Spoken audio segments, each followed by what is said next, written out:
This is something Donald Trump has talked about. The DOJ may be releasing the list of Jeffrey Epstein's clients. Will that really happen? It's sitting on my desk right now to review. That's been a directive by President. Thank you, Chairman Jordan, Ranking Member Raskin, and distinguished members of this committee. Thank you for hosting me here today. I'm grateful for the opportunity to answer your questions, highlight the work of our department, and discuss the most important topic of all, keeping the American people safe. A little over a year ago, I was sworn into office as the 87th Attorney General of the United States. I came into office with the goal of refocusing the Department of Justice on its core mission after years of bloated bureaucracy and political weaponization. The Department of Justice's core mission is to fight violent crime, protect the American people, and defend the rule of law above all else. While our work is never done, we have made tremendous progress to make America safe again. In 2025, we saw the lowest murder rate in 125 years. That's nothing short of historic. If you compare 25 to 24, here's what you'll find. The murder rate is down 21%. Robbery down 23%, carjacking down 43%, gun assault down 22%, ag assault, burglary, could go on and on. Crime is declining. This did not happen by accident. The numbers tell an important yet straightforward story. President Trump has given us the resources, the support, and the leadership to protect the American people. President Trump's policies have saved lives. I cannot think of a policy outcome more important than protecting the lives of American citizens. Can you? This trend has been especially clear in Washington, D.C. and in Memphis. These are two iconic American cities that spent years in the grip of horrific violent crime. The Department of Justice surged law enforcement resources, and the results came quickly. Crime plummeted in both cities. And I want to make one point loud and clear. We achieved those results by working with Democratic mayors. Public safety does not have a party registration. When your constituents call 911, they don't ask for political views of the responding officer. They ask for help. I have federal agents in each and every one of your districts. They're here to help, and I am here to help. Many cities and states have worked with us and taken advantage of our federal support. Some have not. Meanwhile, a few elected officials have declared that they are, quote, at war with the federal government and encouraged widespread obstruction of law enforcement. This has resulted in avoidable clashes on the streets, as you've all seen. We've seen rioters storming a Christian church. Citizens and law enforcement officers have both been endangered by reckless rhetoric. We have made dozens of arrests in and around Minneapolis so far, and many of them could have been avoided by simple compliance with federal law. Of course, our efforts reach beyond our urban centers. We are striking crucial blows against terrorist organizations such as MS-13, TDA, the Sinaloa Cartel, and Antifa. And as we sit here, I think you've seen the news this morning. The news is reporting that cartel drones are being shot down by our military. That's what we all should care about right now, protecting America. As we seek to dismantle these drug trafficking networks that poison Americans, in 2025, our DEA agents seized more than 47 million fentanyl pills and more than 9,800 total kilos of fentanyl. That represents 369 million potentially deadly doses that can kill Americans. Meanwhile, our attorneys are fighting for President Trump's agenda in courtrooms across this country. This administration has been sued 627 times. We fought through a nonstop flood of bad faith temporary restraining orders from liberal activist judges across this country. America has never seen this level of coordinated judicial opposition towards a presidential administration.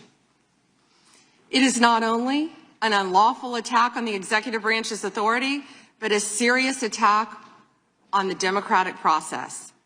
In spite of this unprecedented judicial activism, we've attained 24 favorable rulings at the U.S. Supreme Court, their emergency docket, and even more to come. We've done so while ending the weaponization of the prior administration by dropping FACE Act prosecutions, exposing the Arctic Frost scandal via congressional disclosure, thank you, Chairman, and restoring one tier of justice in this country. To address the Epstein files, more than 500 attorneys and reviewers spent thousands of hours painstakingly reviewing millions of pages to comply with Congress's law. We've released more than 3 million pages, including 180,000 images, all to the public, while doing our very best in the time frame allotted by the legislation to protect victims. And if you brought us a victim's name that was inadvertently released, we immediately redacted it. All members of Congress, as you know, are invited to visit DOJ to see for yourselves. I want to take a moment to acknowledge the Epstein survivors who are here today. I'm a career prosecutor, and despite what the ranking member said, I have spent my entire career fighting for victims, and I will continue to do so. I am deeply sorry for what any victim has been through, especially as a result of that monster. If you have any information to share with law enforcement about anyone who has hurt you or abused you, the FBI is waiting to hear from you. I want you to know that any accusations of criminal wrongdoing will be taken seriously and investigated. The Department of Justice is committed to holding criminals accountable to the fullest extent of the law. In 2025, the FBI arrested over 1,700 child predators, a 10% increase from 2024. We also located 2,700 victims of child exploitation and shut down 3.8 million dark web pedophile accounts. 3.8 million. So please, if you have information to share that needs to be investigated, contact the FBI. Today, I look forward to discussing further our shared obligation to protect the American people, uphold the rule of law, and keep this nation safe. Thank you.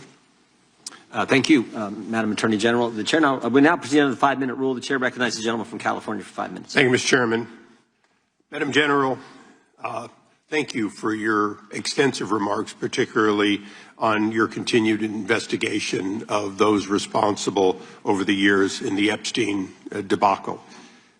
Obviously, you have an amazingly full docket between civil rights, between criminal, between so-called white-collar crime, and doing so, as the chairman said, at a time in which both you and the president are under attack, and our ICE agents and FBI and others are under attack when they try to enforce the law. I personally want to apologize for those who would embolden, support, or even stand with those lawbreakers that sit on this and other daises here in Congress. My job generally is to talk about patents and trademarks as the chairman of that subcommittee. I'll forego that today because one of my other jobs is the creation and maintenance of Article 3 judges. And I work with the Chief Justice on that, and we're trying to expand the court. But currently, there are only 677 district court judges. They have very full dockets as well. But you create a tremendous amount of judges, particularly immigration judges. You do so in order to save the court that, but adjudicate, as is requirement, each of those people who claim a right to be here in the United States. And that has been going on under Republican and Democratic administrations for years. What's unique about the Trump administration this time is that you and President Trump have managed to reduce the backlog of people seeking that for the first time in decades. You are getting ahead of that tremendous backlog that caused, for better or worse, the release of millions of people with little pieces of paper saying, come back later when we call you, and often to no avail when you call. So I want to congratulate you on that, because it's an accomplishment you might not take credit for, and the other side would never give you credit for. But I hope you can continue to do that and do more.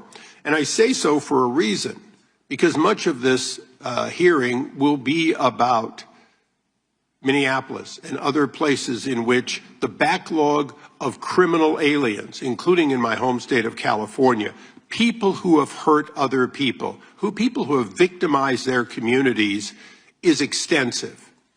And although the overall number through adjudication may be going on, because of places like my home state, California, you're unable to apprehend people that my sheriffs want apprehended.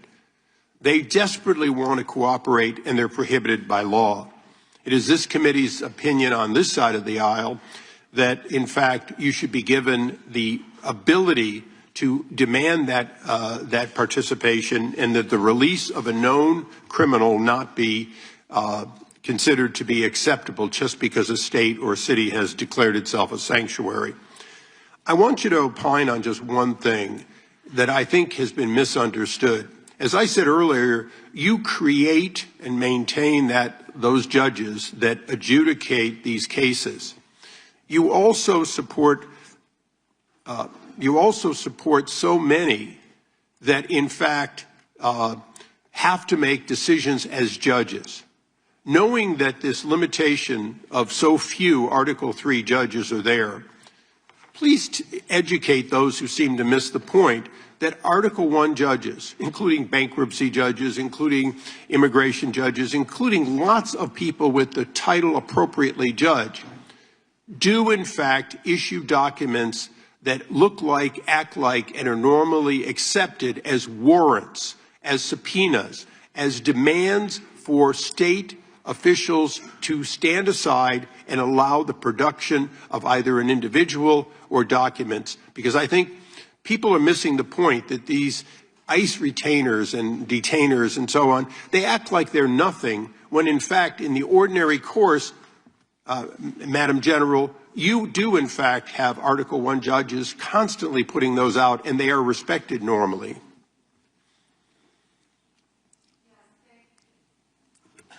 Thank you, Congressman, for talking about all the great judges.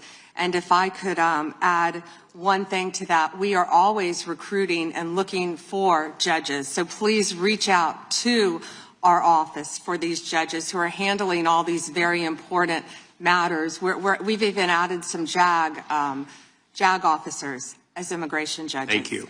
And so we're continuing to do that, but we're always seeking qualified lawyers as well to be part of that. And thank you for highlighting that, Congressman. Thank you. I yield back. Gentleman yields back. The gentlelady from Washington is recognized. Thank you, Mr. Chairman. Good morning, Attorney General Bondi, right here.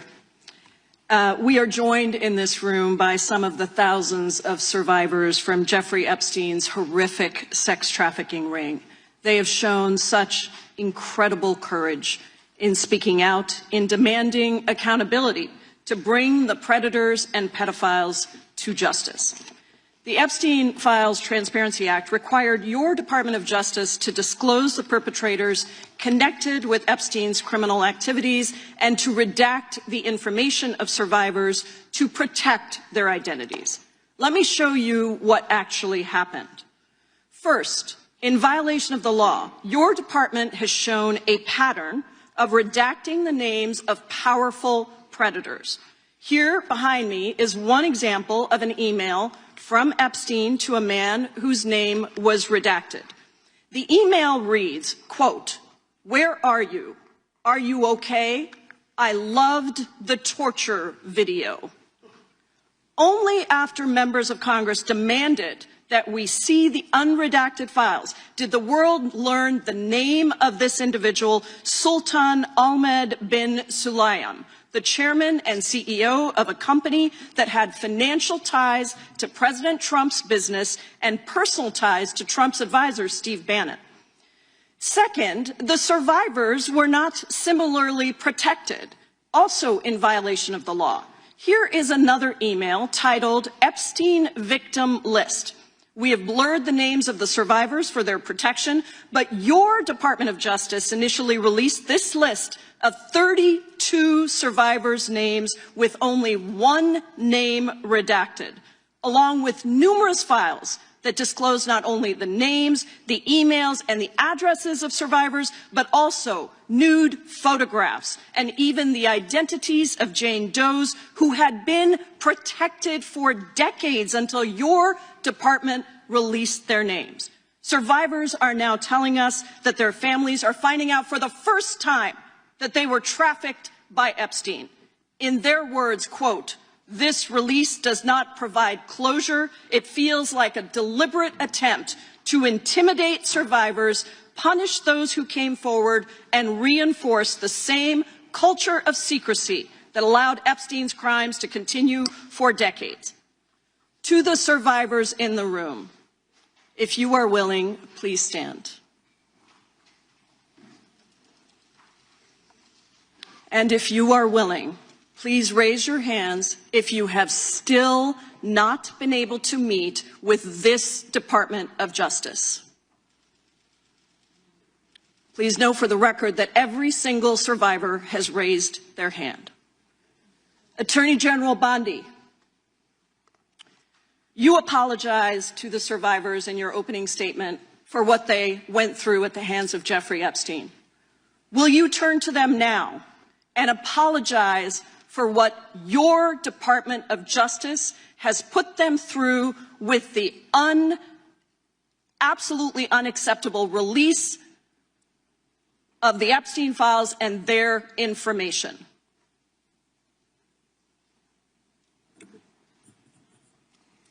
Congresswoman, you sat before Merrick Garland sat in this chair twice.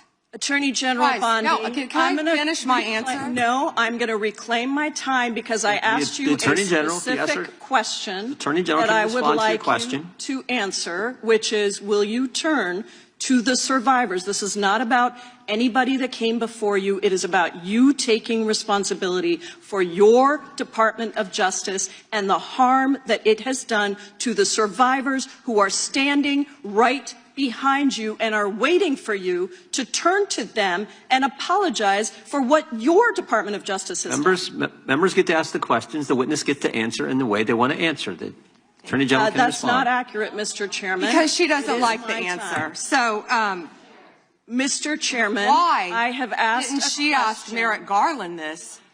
I am reclaiming my time, and when I reclaim my time, it is Mr. Chairman, the gentlelady's reclaimed her time. I'm not going to get in the gutter for her theatrics. The time belongs to the gentlelady. The gentlelady has 17 seconds. Thank you.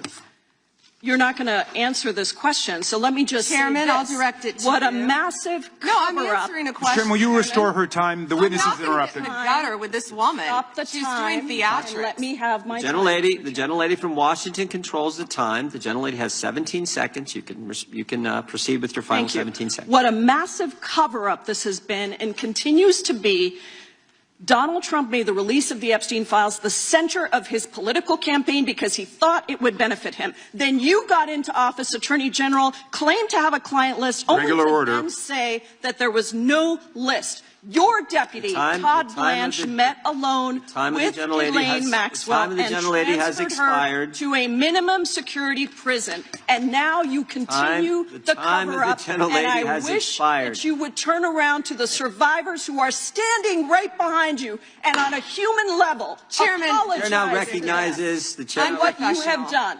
Time of the gentlelady expired. The gentlelady, you have no time to yield back. We appreciate that. We appreciate the thought. And I would argue the central issue in the last election, the presidential election, was securing the border. The gentleman from Arizona who knows something about securing the border is up for 5 minutes. Thank you, Mr. Chairman, and thank you, Attorney General Bondi, for being here today.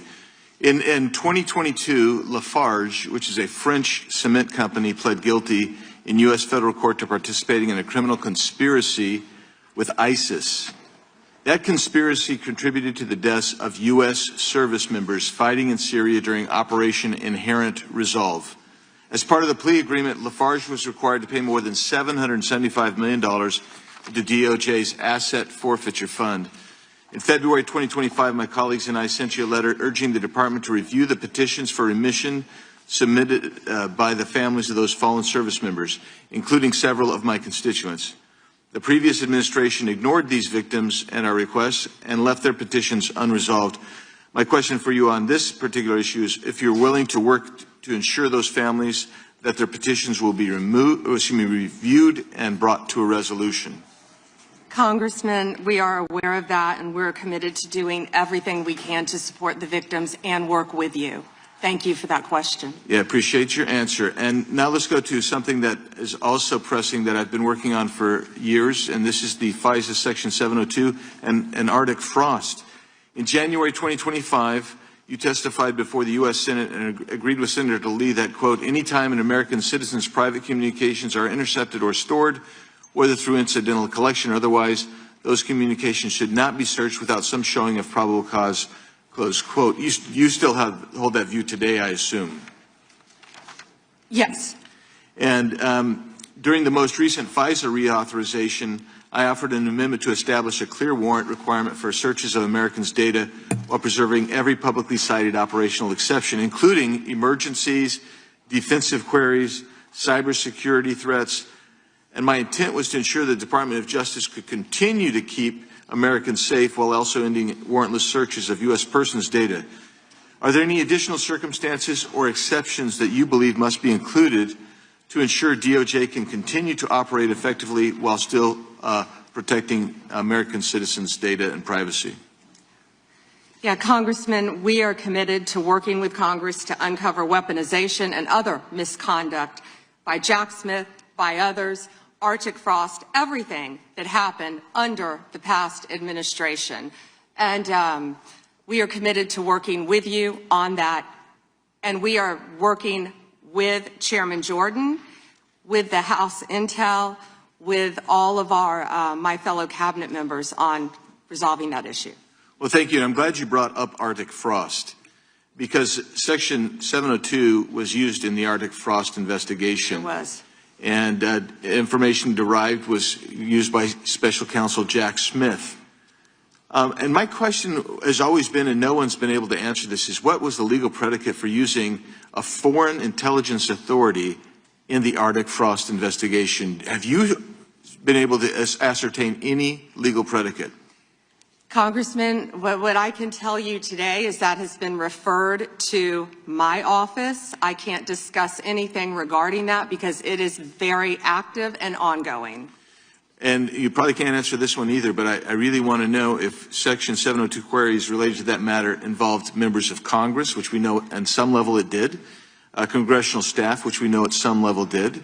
We've heard that journalists or other U.S. persons not suspecting of acting as foreign agents were also caught up in that. Can you answer that question and say whether queries did cover all those groups I just identified? It is a very active pending investigation within my office. However, I believe many members of Congress have stated that their phones were were part of Arctic frost. We are well aware of that, and we are taking this very seriously, and this is a very active investigation. And I would keep going and say, if any member of the Democrat Party, if any of them, if that had happened to them, we would take that just as serious as we do. And they should be jumping up and down, screaming, supporting you and what you want to do, because this should be a bipartisan issue. Well, I hope it is a bipartisan issue. You know, I'll just leave with these last couple of questions, which I'm sure fall into the same investigation privilege.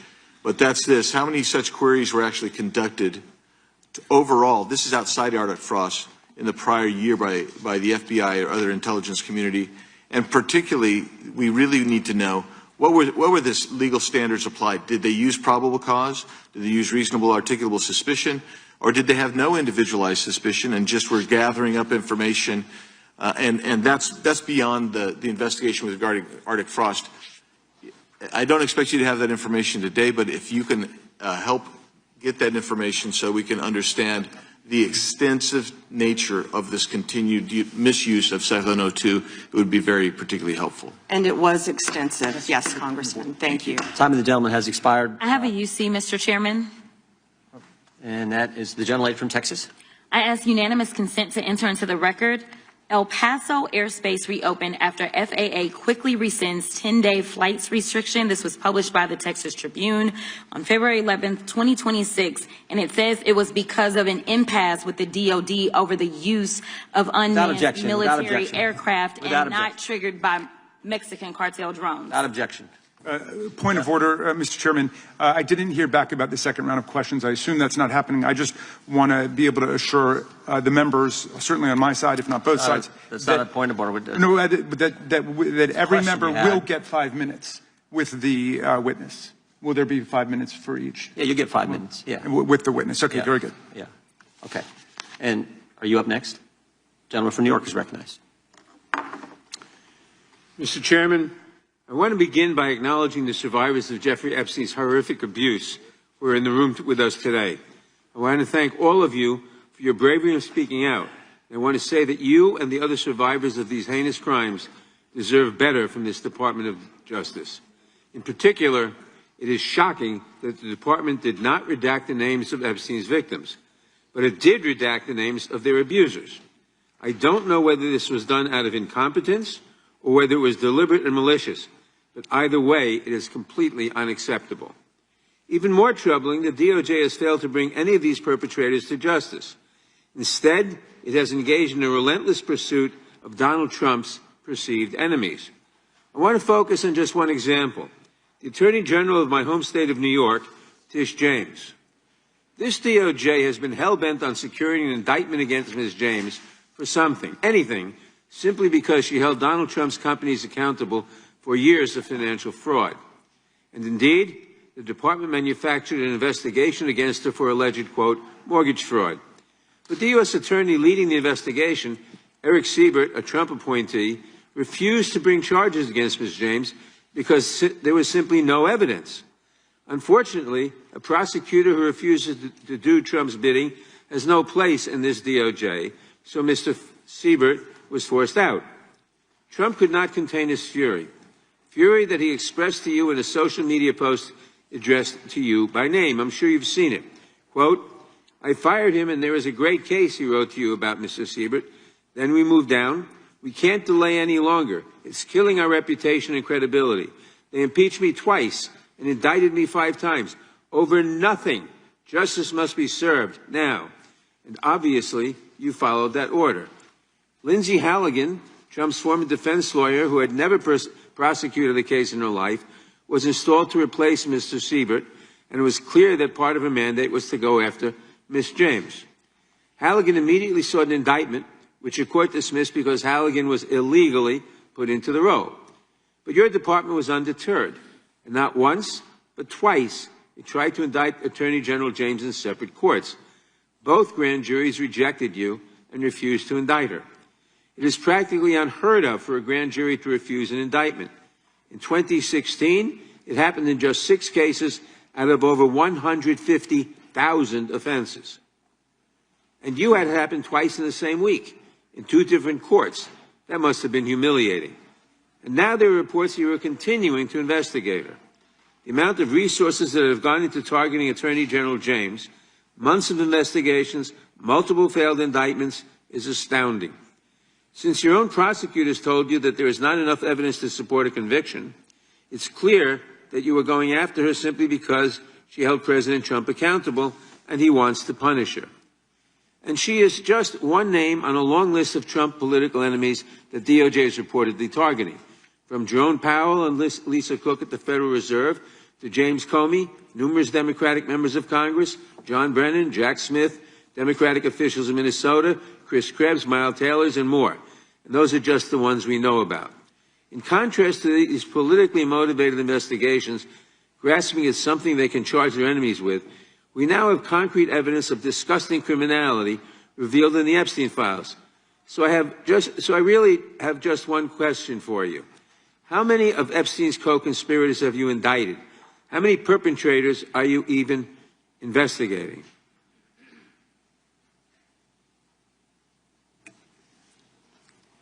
First, you showed it. I find it. How many have you indicted? Excuse me. I'm going to answer the question. Answer my question. No, I'm going to answer the question the way I want to answer the question. No, Your you're going to answer the theatrics are question the ridiculous. way I asked it. Chairman Jordan, I'm not going to get in the gutter with these people, but I'm going to answer the question. How many have you indicted? Again, the time belongs to Reclaiming my time. The time belongs. I think it's very interesting. Reclaiming my time. I think it's very interesting. You can that reclaim he your talks time. about they indicted. The President said they indicted him twice. Mr. Chairman, please stop the clock and restore his time. Okay, here we go with these Committee will be in order. theatrics. The time belongs to the gentleman from New York. We will give you a few more seconds. We will do that. But when you ask a question, the witness gets to answer. You may not like the answer, but she gets to answer. The question was, how many of Epstein's... They don't like the answer, Chairman, my time. because it's honest. So he asked a 4-minute question. Restore 45 and seconds, I am Mr. Nadler, going please, to Mr. Chairman. Answer. You can let her filibuster all day long, but not on our watch. Not on our time. No way. And I told you about that, Attorney General, before you started. You don't tell me. Yeah, I did tell you because we saw what you did in the Senate. You're a lawyer, not even a lawyer. Committee will be in order. Time, and I should get back at least 45 seconds. We will give you a few more seconds. I said that already. 45 seconds. Okay, I'm timing right now, Mr. Nadler. All right. My time. The answer to my question, how many of Epstein's co-conspirators has she indicted, is 0. You have been the Attorney General for a whole year, and your DOJ fired the lead prosecutor of this case, sat on evidence this entire time, and claimed falsely last July that there were no more leads. It took an act of Congress for you to finally release part of the Epstein files, and when you did, you included personal information about the victims while protecting the names of abusers. Time of the gentleman has expired. Have been brought to justice, but enormous resources Time of the gentleman has expired, and obviously it's clear that under your leadership, the Department of Justice there was no longer no works question in there. It works to for respond Donald to. Trump. I yield back. The gentleman yields back. May I answer? I think our next questioner, Madam Attorney General, is going to give you time to respond to. Thank you, Chairman. All kinds of things. So we will turn to the gentleman from Texas for 5 minutes. Ms. Bondi, you go right ahead. I'm over here. The time is yours. Thank you. First, he brought up the president saying they indicted me twice. They sure did. They tried to impeach him twice. And you, Mr. Nadler, were one of the leads on the impeachment. I was on the other side. I lived that with you. During impeachment, you said the president conspired, sought foreign interference in the 2016 election. Robert Mueller found no evidence, none, of foreign interference in 2016. Have you apologized to President Trump? Have you apologized to President Trump, all of you who participated in those impeachment hearings against Donald Trump? You all should be apologizing. You sit here and you attack the president, and I am not going to have it. I'm not going to put up with it. You know, all they want to do, the American people need to know this. They are talking about Epstein today. This has been around since the Obama administration. This administration released over 3 million pages of documents, over 3 million, and Donald Trump signed that law to release all of those documents. He is the most transparent president in the nation's history. And none of them asked Merrick Garland over the last 4 years one word about Jeffrey Epstein. How ironic is that? You know why? Because Donald Trump, the Dow right now is over, the Dow is over $50,000. I don't know why you're laughing. You're a great stock trader, as I hear, Raskin. The Dow is over 50,000 right now. The S&P at almost 7,000. And the NASDAQ smashing records. Americans' 401ks and retirement savings are booming. That's what we should be talking about. We should be talking about making Americans safe. We should be talking about, what does a Dow have to do with anything? That's what they just asked. Are you kidding? Mr. Jordan, Mr. Jordan. Committee will be in order. Mr. Jordan, am I going to get an extra 45 seconds added to my time? The committee will be in order. The time belongs to the gentleman from Texas. Ms. Bondi, the Attorney General can respond. Thank you. The Dow has shattered 50,000 for the first time. This is crazy. They said it couldn't be done in 4 years, yet President Trump has done it in 1 year. National median rents have fallen to a 4-year low, thanks to Donald Trump. That's why they want to focus on Epstein and our most transparent president in the nation's history. The murder rate, as I said, has plummeted to a 125-year low, thanks to Donald Trump. For an unprecedented 9 straight months, there were 0 illegal border crossings at the southern border. That's what we should be focused on. All the great work that this president has done and will continue to do to keep America safe and to make Americans safe. Thank you, Attorney General Bondi. I agree with you totally. I think you've done a fine job. I think that Democrats, in fact, should be apologizing to the Epstein victims for doing nothing during the 4 years that they were running the government. We did not hear about this, and it took you and President Trump to finally provide transparency and give answers to the American people, and I want to thank you for that. I want to thank you also for standing up for truth today and for fighting back against the theatrics and the time waste that you will endure over the next hour or two. I want to apologize on behalf of my colleagues on the left. They're not all that bad, but they've got to put on a show. And I'm sorry that you have to go through that. And I would like to yield the last, I'd say 40, even 40 is 80 seconds. The clock says 40, but I've got 80 seconds since I was so rudely interrupted, and I'll give all 80 seconds to Chairman Jordan. And I would just yield to the Attorney General if she has anything to add. I'm fine to continue. Thank you, Chairman. All right. The chair now recognizes, the gentleman yields back. The chair recognizes the gentlelady from California. Thank you, Mr. Chairman. I would note that Mr. Nadler's question has not yet been answered, but I want to start by asking that out of respect for the American public and the Epstein survivors, some of whom, of course, are here today, that we can have a transparent conversation and get the public the answers they deserve. I want to briefly direct your attention to 2 documents I'm hoping we will put up on the screen. In the first, an individual emails Jeffrey Epstein asking whether a woman identified as M was pro or civilian, and Epstein responds that she was a civilian, Russian, and fun. In the second email, Epstein writes to Steve Tisch about a Ukrainian girl, noting that she was, quote, a little freaked out by the age difference and stating that he would try to convince her not to return to Ukraine. He then instructs Mr. Tisch to call him, adding, I don't like records of these conversations. So I'd like to ask a straightforward question that really is either a yes or no answer. Do these emails constitute credible evidence, not proof, but credible evidence warning further investigation into whether Steve Tisch was involved in Epstein's criminal conduct? Do you think yes or no? I'm not going to play a yes-no game with you, but I will answer the question to the best of my ability. As I said, we will look and investigate any case involving any victim I'm not familiar. There were 3 million pages, of course, with that email. But of course, we will look into anything. The documents have been released, 3 million. The redacted versions, we left them open for all of you to come view. I believe you view them. If not, will you have some copies? I'd like to. Could I finish, please? I'm not being rude. Please. I only have 5 minutes. No, yeah, and I only have 30 seconds based on your filibuster. You didn't give a yes or no answer, so let me just go further. Director Patel testified in this committee room that there was no credible information indicating that Epstein trafficked victims to anyone else.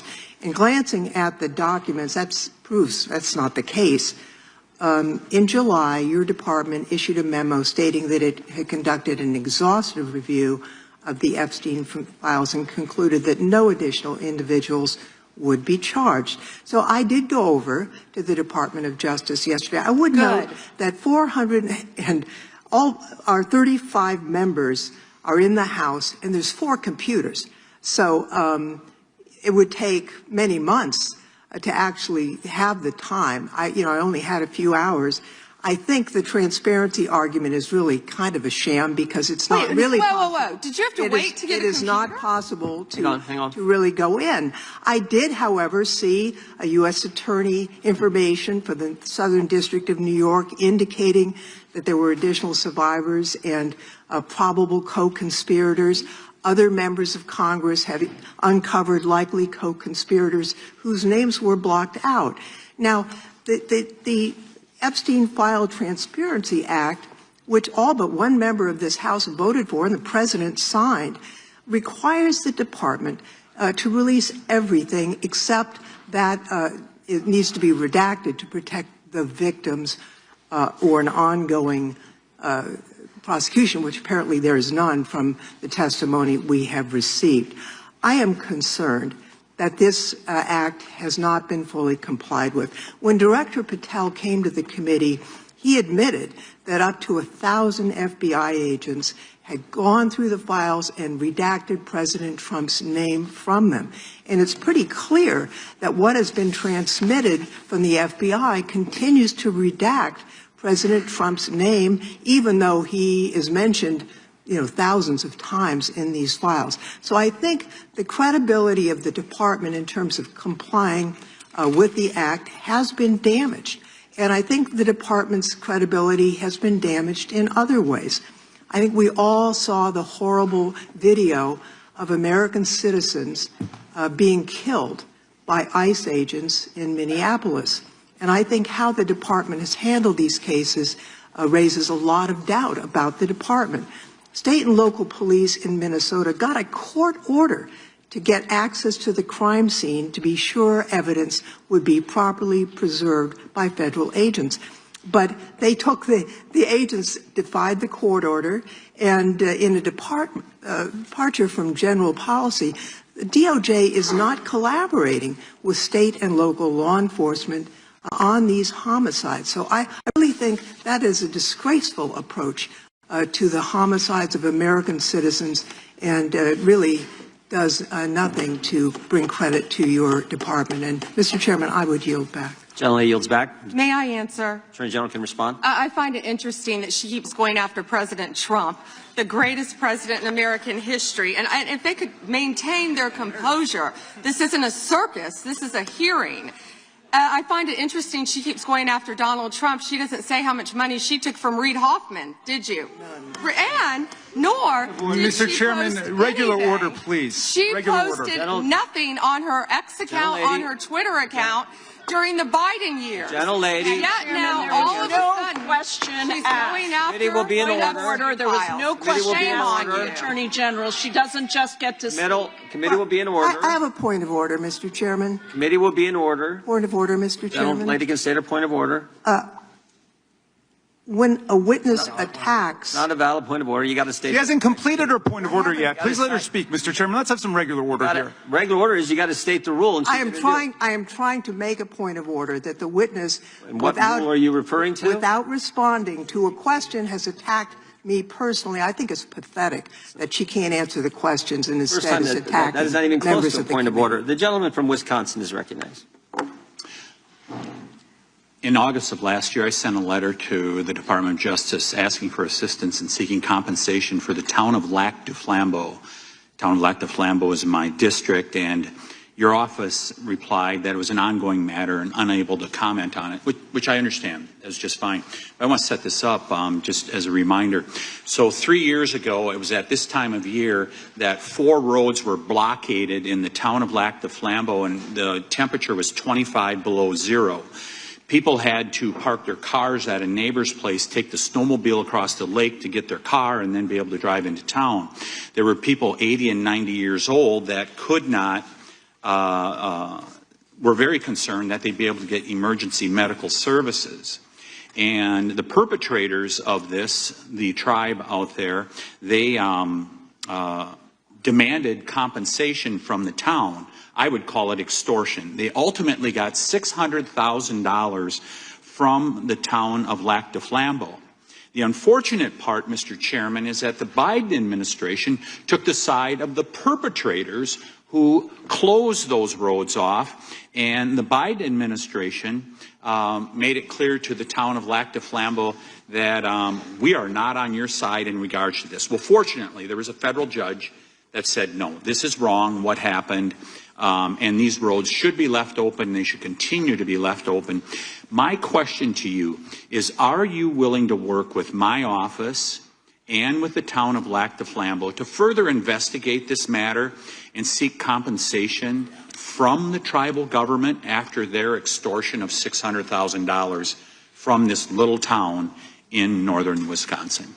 Congressman, you do a great job representing your district. And yes, we would more than welcome working with you, and we are familiar with that investigation. Mr. Chairman, I would just add, we're highlighting these miscarriages of justice in the previous administration. This is just another one of those small examples, no different than the Catholic Diocese in Richmond and many others that you have retold so many times. But here's another instance of what they did to a small town and nearly bankrupted them as a result of it. Fortunately, there was a federal judge that saw through it and has fixed it. I want to move on to fraud enforcement. You've established a National Fraud Enforcement Division. Is that correct, Madam Attorney General? Yes, Congressman. Has this new division begun any investigations and getting after those individuals that have committed the rampant fraud we've seen, like in Minnesota? Well, it's not only rampant in Minnesota, it's rampant throughout this country. Much of it is in California, as you know, and other places. Yes, we are working on it actively. Our criminal fraud division has been working on it. We are expanding that. It was the Vice President's idea to come up with this amazing separate fraud division, which we are establishing and going nonstop, not only to expose the fraud in Minnesota, but around the country. It's taxpayer dollars that have been stolen from the American people, and we are committed to recovering that money and holding those people accountable. Mr. Chairman, I would remind everyone here, why did this happen in Minneapolis? Why did federal law enforcement have to go to Minneapolis? Because of industrial scale fraud. It was an assistant United States attorney that said, this is industrial scale fraud that's going on in Minnesota at this point. I sent a letter to our governor in Wisconsin. We're right across the border there. My district is only 20 miles from the city of Minneapolis. And I asked him to open the books for a federal audit on food stamps and Medicaid. Don't you think it would be a good idea for every governor to do that at this point? It protects the citizens, and I can't understand why that's not happening. And yes, I do think that's a great idea. It's happening around this country. And when our new division with Colin McDonald is established, it's established. When Colin is confirmed, he's amazing. I think you've met with him, you said, Chairman.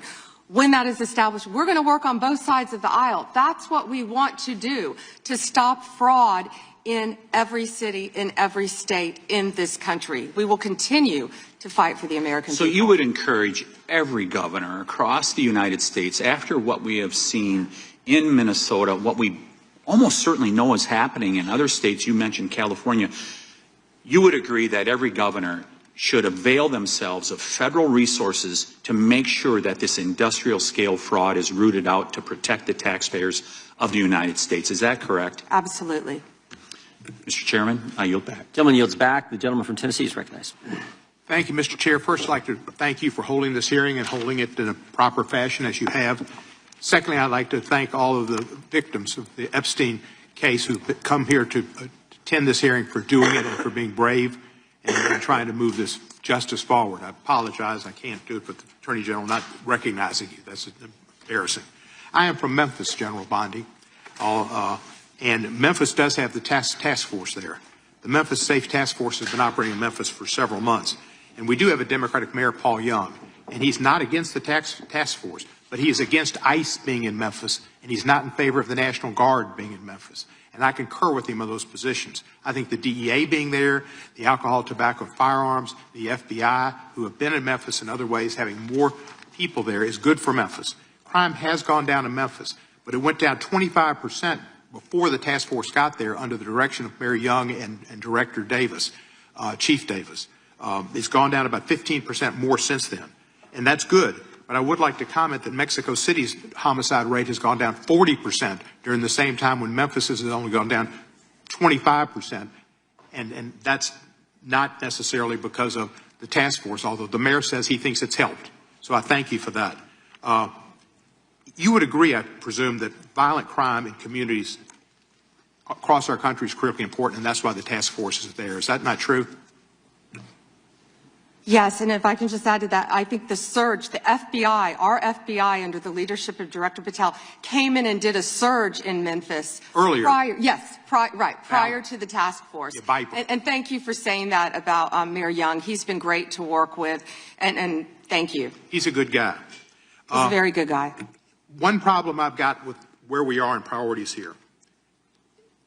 A recent Department of Justice, National Institute of Justice report based on arrest records in Texas and in California found that undocumented immigrants were less than half as likely as U.S.-born Americans to be arrested for homicide. And this pattern holds for assault, sexual assault, robbery, burglary, theft, and arson. Half as likely to be arrested for drug offenses. So I ask you, and I've written to you about this, there are TV ads that run that say to local law enforcement, specifically, says, are you tired of having your hands handcuffed because you can't do the things you wanted to do when you joined? And if you want to do something different, join ICE, and you'll get a $50,000 bonus, and we'll pay off your debts, student debts, and we'll help you with pensions, et cetera, et cetera, et cetera.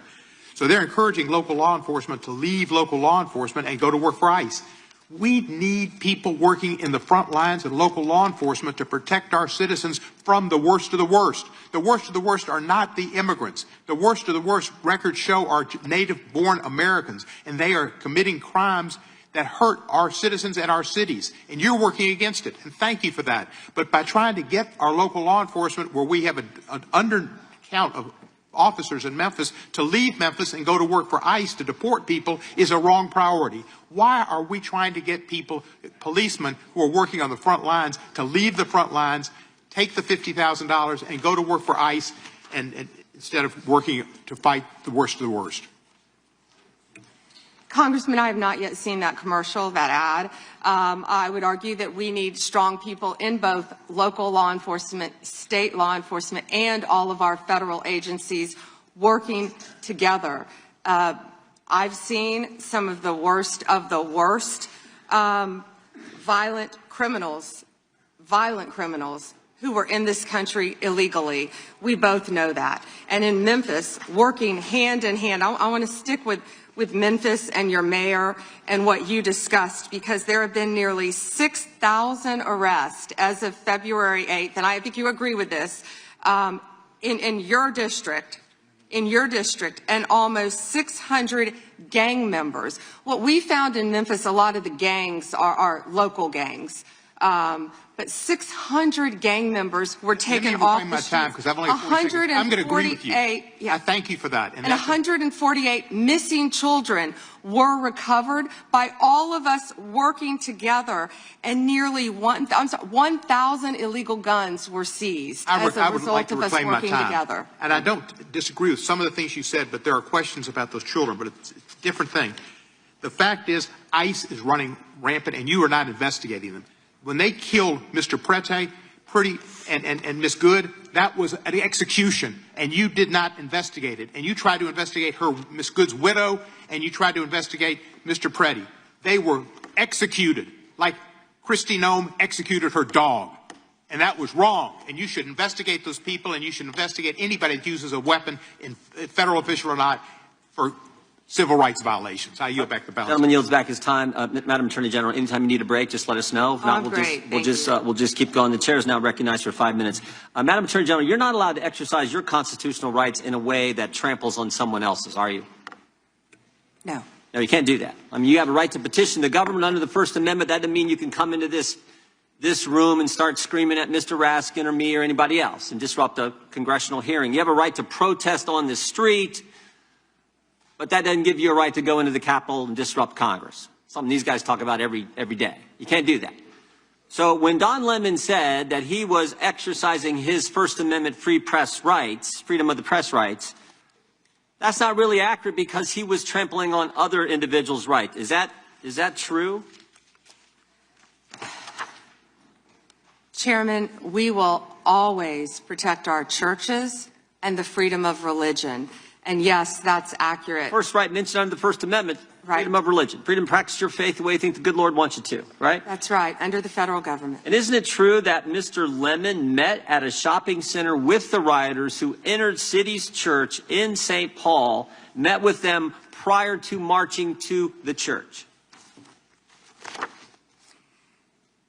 He did meet, and this is a pending case right now, so I will only stick to what is in the four corners of the unsealed indictment, if I could, Chairman. Yeah, There's a lot more that will come out. But under the four corners of the indictment, yes, he did. They had an operation called Operation Pull-Up. They said they were gearing for a resistance. They met in a parking lot, and they caravanned to a church on a Sunday morning when people were worshiping together. And Mr. Lemon said that he live streamed before entering the church with the rioters. Didn't he say we're going to head to the operation? Didn't he say this he said this on camera, is that right? Yes, Chairman, yeah. And more. That he was in Minnesota and that, as you said, they were gearing up for an operation. So you can't do that. This is why this is, I think, so important that this guy be held accountable, and I think why you guys have charged him and indicted him. Moving to the second subject here, will John Brennan be indicted? Mr. Brennan lied to the committee, which you're not supposed to do, last Congress when we deposed him. He definitely, 18 U.S.C. 1001, we're all familiar with it. He lied to the committee, and the Congress, and I think the country would like to know if, in fact, he's going to be indicted for lying. And here's why it's so important. I'll give you a chance to respond. Here's why it's so important. It wasn't just that he lied to us, it's what he lied to us about. He lied to us about when all this weaponization against the President of the United States started. He lied to us about the dossier, and specifically what role the dossier played in the intelligence community assessment. Because we know back when President Trump was first elected, first term, this is when it all started, which led to the Mueller and to the impeachment and to the Jack Smith and all the stuff that's happened in the last decade. But it began here, and he lied to Congress about the role he played. And I just want to read a couple of things he said during that deposition before I give you a chance to respond. Mr. Brennan, when asked the question, said the CIA was not involved at all with the dossier.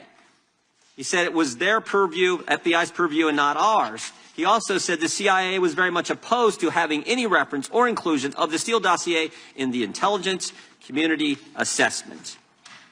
Well, that's interesting because declassified information that was declassified this past summer by the CIA says something entirely different. It says, Brennan, I want to put this one up if we have it. It says, Brennan ultimately formalized his position in writing, stating that, quote, this is released by the CIA Director Ratcliffe, my bottom line is that what I believe that information warrants inclusion in the report. He was further asked by an CIA official. The same officer said when he approached the director and asked that the director refused to remove it after being explained this wasn't good.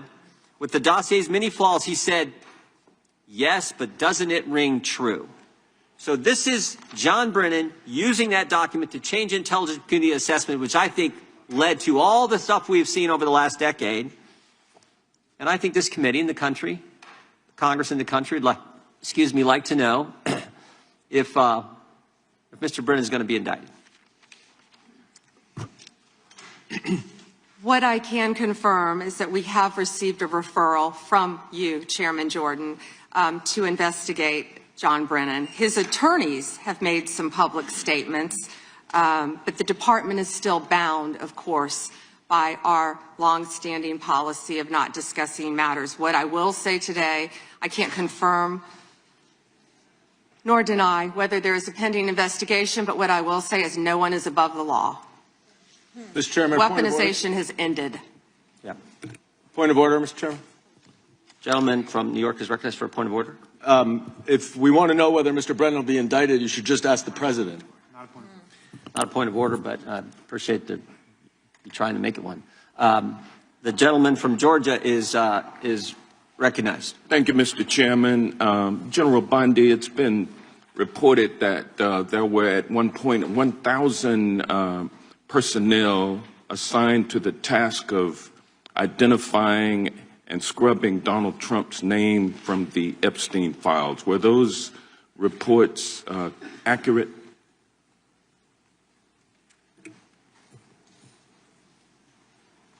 I believe his name has appeared countless times in the documents how that many have people were been released. assigned? If I could finish, I'm going to read you the stats. I just simply asked whether or not it was true that it was 1,000 folks who were assigned that task. Were those reports accurate? There are more than 500 attorneys and reviewers. I cannot give you an exact number. And I wanted to ask you about that also, because this is a different question that you're getting to now. There were 500 DOJ lawyers and others assigned the task of redacting the appropriate information, including identities of the Epstein victim survivors from the Epstein files prior to their release. 500, is that correct? If I could have finished my answer, there were more than 500 attorneys and reviewers who assisted with the. They asked the question and they don't want an answer. That answers my question, ma'am, and I'm going to move on. I'm going to move on. From General Bondi, would you agree? Time belongs to the gentleman from Georgia. General Bondi, would you agree that your 8 years of service as the state of Florida's Attorney General, the third largest state in the nation, served as an excellent preparation for your current role as Attorney General for the United States of America? Not only that, I was a career prosecutor for 18 years. And for 18 years. And for 18 years. He asked a question and doesn't want an answer. This is theatrics. Well, no. For 18 years, you prosecuted serious felony cases, including drug cases, correct? Oh, I prosecuted homicides. I prosecuted capital cases. I prosecuted domestic violence cases. I prosecuted multiple cases, and that's why I feel for all of these victims. And did you ask Merrick Garland this when you were sitting before him, sir? You also prosecuted sexual assault cases and child sex trafficking cases, correct? I answered that question earlier. I prosecuted multiple cases when I was a prosecutor. Bottom line, you're an experienced and seasoned. For 18 years. Mr. Chairman, will you remind her of the rules? The time belongs to the member of the committee. You are a seasoned and experienced prosecutor, correct? I think we've established that. Yes or no? Does he want an answer or not? I think he wants to say I want a yes or no answer. I think he wants to say a yes or no answer, but I'll live with what you have already said. Let me ask you this question. Clearly, in the prosecution of sexual assault cases, you are acutely aware of how important it is to protect the identity of victims of sexual assault, correct?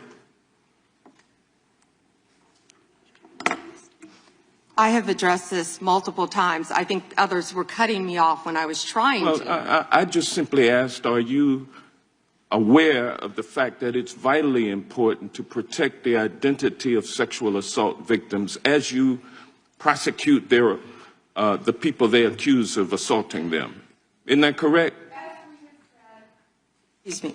As we have said multiple times, Protection of the identity of all victims of the victims are is protected. so very Who are important. protected under? Do you want me to answer or do you want to interrupt? Well, because you're not answering the question. You do a Jekyll and Hyde kind of routine around here, and I just want you to answer my questions. What does Jekyll and Hyde mean? Can you explain that? Well, it means you're nice to the Republicans and you turn like Hyde on Democrats. But let me ask you this, ma'am. We have the Epstein victim survivors here today. Representative Jayapal asked a simple question. If you would be so kind and honorable as to turn around and face them and apologize to them for outing them. I mean, how many lives have been derailed because your department was either sloppy and incompetent or willfully trying to intimidate and punish these ladies for coming forward? Which was it? The time of the gentleman has expired. The gentleman yields back. The chair now recognizes the gentleman from Wisconsin for 5 minutes. Attorney General Bondi, my colleagues on the other side of the aisle have spent the past several months attacking the administration for doing exactly what the American people wanted when they overwhelmingly elected President Trump, securing our border and enforcing our immigration laws. I find it a bit ironic because this is the same party who just a few years ago were openly supporting strong immigration enforcement after witnessing criminal illegal aliens wreak havoc on the American communities. I have a short video I just wanted to play. Of immigrants. We're also a nation of laws. Undocumented workers broke our immigration laws, and I believe that they must be held accountable. They've committed a crime, deport them. No questions asked, they're gone. No great nation can be in a position where they can't control their borders. While we need to address the issue of immigration and the challenge we have of undocumented people in our country, we certainly don't want any more coming in. Every place in this country are rightly disturbed by the large numbers of illegal aliens entering our country. The jobs they hold might otherwise be held by citizens or legal immigrants. The public service they use impose burdens on our taxpayers.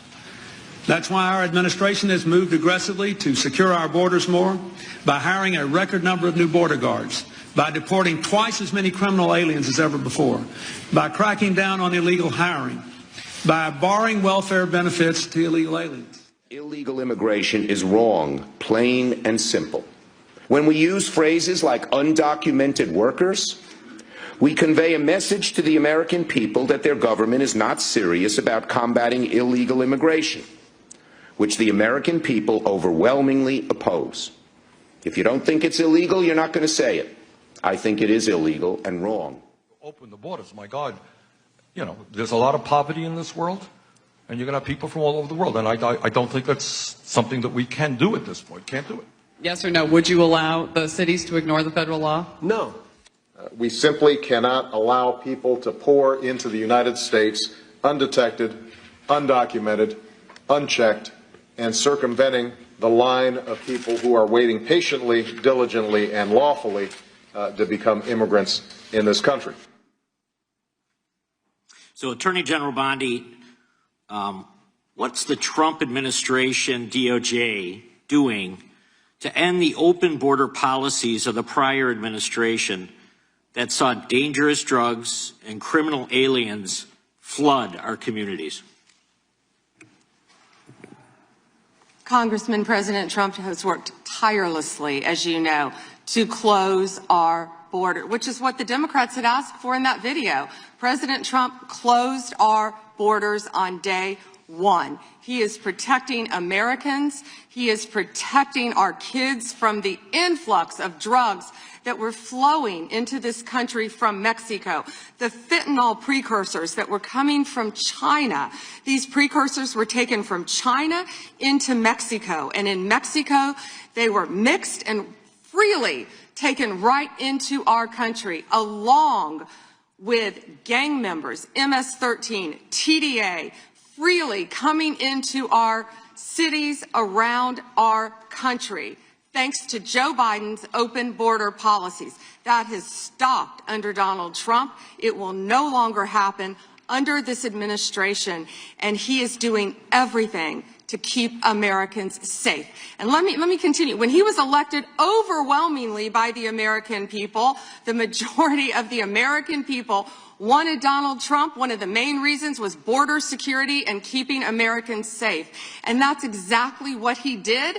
And that's why today the other side sits here, they yell, they cut me off, they want to yell, they want to ask a question and don't want answers because they want to distract from all the great things that this president and this administration working hand in hand, and that includes Secretary Noem, who has closed our borders, and Tom Homan, who has closed our borders to keep Americans safe. And they're trying to distract from that, and they're not going to do it because the American people are smarter than that, and they see through their theatrics.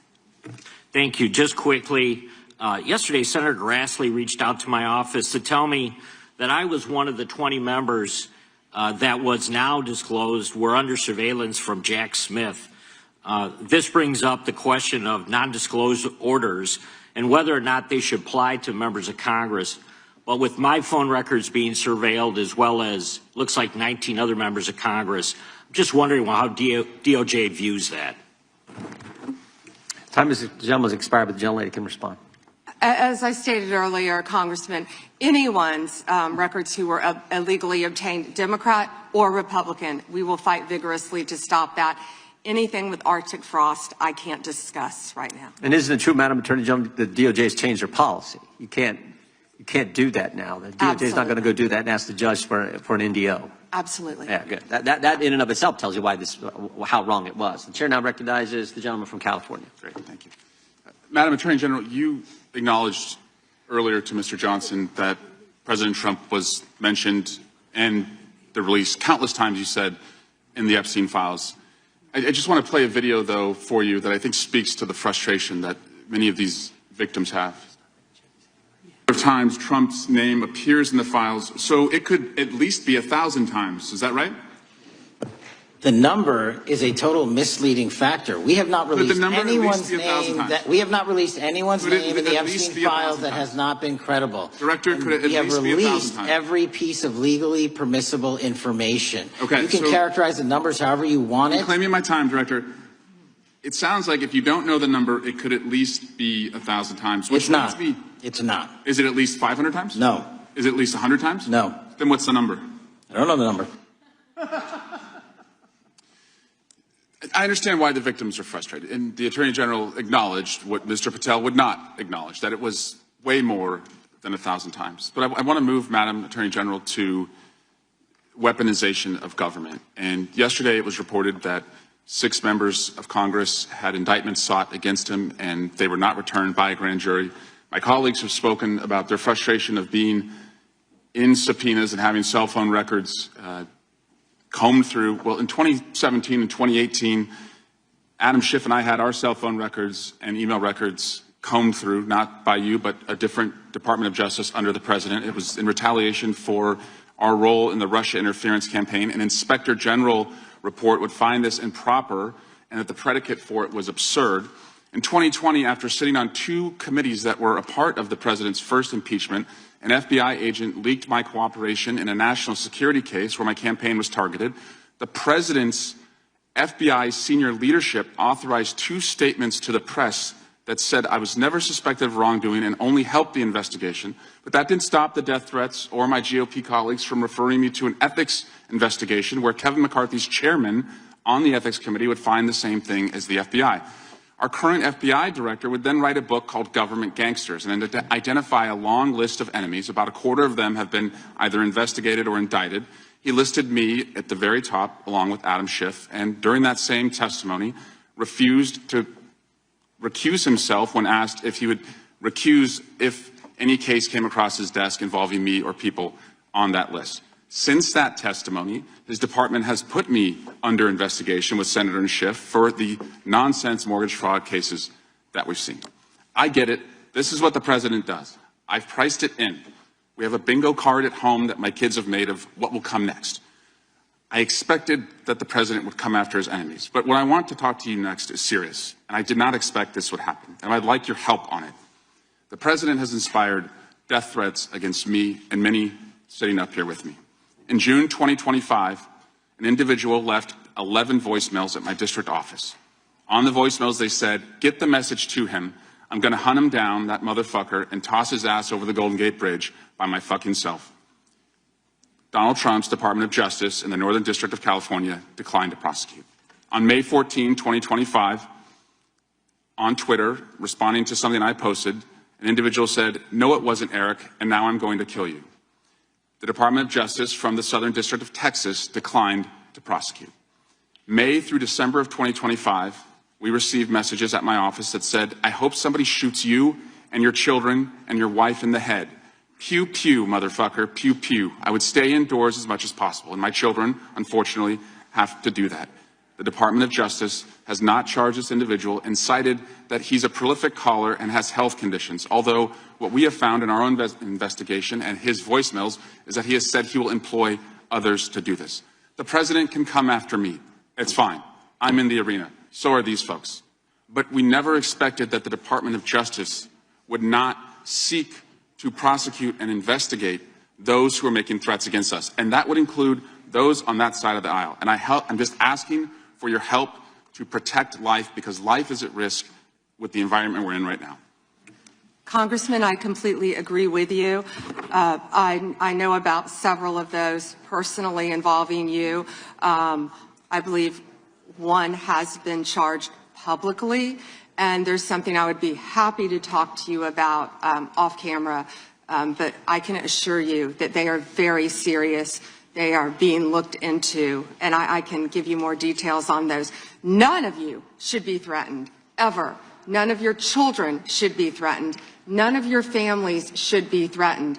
And I will work with, you can come into my office any day. I will work with all of you on both sides of the aisle if you are ever threatened. And I'll gladly talk to you after this hearing about your cases. But I can tell you some of them are very active. Appreciate that. And I yield back. Gentleman yields back, and we're sorry for what the gentleman and his family have had to go through. We appreciate what the Attorney General said. And I think some of the things that the gentleman from California related, we can all relate to, and it's unfortunate, it's wrong, as the Attorney General said, and we appreciate the help we get from the Justice Department. With that, we will now recognize the gentleman from New Jersey, Mr. Van Drew. Thank you, Chairman. I don't know where to begin. Thank you for being here, General. Right, see me when I'm right in front of you. I have to mention this first. You know, I used this word before, and my friends on the other side of the aisle got mad at me, but hypocrisy. Epstein, Epstein, Epstein. But for years on the other side of the aisle, we heard nothing. Crickets, not a word. Nothing was said when they were in control. Nothing was mentioned basically till last summer, and the ranking member points out that he did do something last year. Yeah, he did a letter complaining about the plea deal for Maxwell, but it wasn't a big deal. Then we get a new administration, and all of a sudden it's a big deal, and they feign concern, they're upset, they're investigating. They had all these years and all this time. And in fact, Stacey Plaskett, and we all know that name, when they had a congressional hearing, Democratic member, were taking texts from Epstein on questions to ask to go after Trump. So Epstein was using her Democratic colleague as a tool to go after President Trump. Just everybody keep that in mind. And then we talk about ICE and how horrible it is. And there are concerns. Everybody wants everything to go right. Nobody ever wants to see somebody die. And they complain about it. But at the same time, hypocrisy, they encourage constituents to go after the ICE agents, to challenge them, to hurt them, to attack them. And that doesn't make sense. That's hypocrisy. And then we hear about the concern of, going after Democrats, that the legal system, that judiciary and Department of Justice is going after Democrats. But they literally rework the legal system under Alvin Bragg and Letitia James to go after Republicans and those sympathetic to Republicans. So, be careful when you accuse others that you're not guilty yourself. Be careful of what you say, because you got a history, and it's easy to go over it. You know, I just want to talk about where we were and where we are now. We had over 10 million illegal crossings in the past between 2020 and 24. Over 10 million. There's probably a much bigger number. I'm being conservative. We were told the people weren't dangerous, but they were, General. They were dangerous, many of them. More than 300 individuals on the terror watch list during that time. Violent criminals came across, as we saw consequences where mothers and fathers, daughters and sons, children were raped, murdered, hurt, abused, beaten, trafficked, all from the drugs. My God, the drugs they brought into our babies in this country. 73,000 illegals with criminal histories, 20,000 with convictions of assault, robbery, and sex offenses, 13,000 convicted murderers in our beautiful country, 15,000 convicted sexual assault offenders. It was madness. It was insanity. It's bizarre. It's perverse. What in God's name were you doing? So we finally are cleaning this up now. We're finally trying to make it right and safe for our people. So my questions are this. General, do you believe in removing criminal illegal aliens from our communities will save American lives? Yes, and given the cases that you just discussed, that's proof of it every single day. President Trump is committed to that. This entire cabinet is committed to that and making and keeping Americans safe. Thank you. Would you agree that, and thank you for doing that, would you agree that allowing individuals with known criminal histories to enter and remain in the United States, we knew this back then, they knew it. Would you agree that creates serious risks to our public safety? I know the answers, but let's just say them clearly. Yes. Would you agree that when dangerous individuals are released instead of detained, and they were released over and over and over again, and these are the real issues. This is really what America cares about. They want their children and their families to be safe. Do you think if you release them instead of detaining them, that crimes will happen because of that? Absolutely. Would you agree that, I'm sorry. And it did. And it did. Thank you. Would you agree that cooperation between, and this is a biggie, and I'm going to ask you to elaborate on this. This is a big deal. This is why some of the problems we're seeing in some of the places like Minnesota are happening. That cooperation between federal and local enforcement, which we always used to have, helps remove violent offenders from our communities, that we should be a team. Yes. And can you elaborate on that a little bit? In other words, when the local enforcement is forced by the politicians, not their fault, not to do their job and not cooperate, why does it create the situations that we see where we have the need for crowd control? By the way, they're not peaceful. Those are not peaceful protesters. We know what a peaceful protester is. When you spit on law enforcement, when you push them, when you hit them, when you beat their car. If you can answer the question, thank you. And time's expired. You may answer the question. Thank you. Yes, I spent 4 days myself in Minnesota, in Minneapolis. What I will say about some of these sanctuary cities, some of these democratic cities, law enforcement, they quietly want to work with us. I've spoken to law enforcement in multiple cities who want to work with us. And yes, we're going to do everything we can to keep our citizens safe, whether or not these Democrat-controlled sanctuary cities do or don't. And damn it, that's what really matters. I yield back. Mr. Chair, I have a UC. Ms. Crockett from Texas is recognized for UC. Thank you so much. Donald Trump's approval rating implodes on his strongest issue. This is from Newsweek today. It says 40% of people approve of Trump's handling of immigration and border security, while 60% disapprove. Without objection, that is a admitted. net drop. Now I recognize the gentleman 20. from California, Mr. Liu.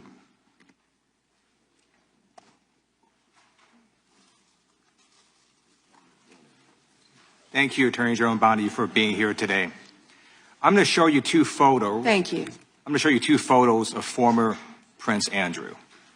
Prince Andrew attended various parties with Jeffrey Epstein. Under the law Congress passed, you are allowed to redact photos to protect the victims of Epstein's sex trafficking operation. You redacted the photos of this victim's face because you are following the congressional law. Is that correct?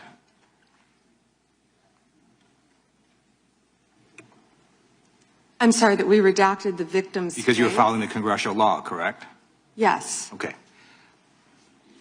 You have now established that please put the photos back up, that we are looking at a sex trafficking victim. Under the Federal Victims Trafficking Protection Act, not only is Jeffrey Epstein guilty, but anyone who patronizes Epstein's sex operation is also guilty of a crime. That's why I find it absolutely despicable that you sought to protect Epstein's clients, like former Prince Andrew. Last July, you closed the case on Epstein's abusers.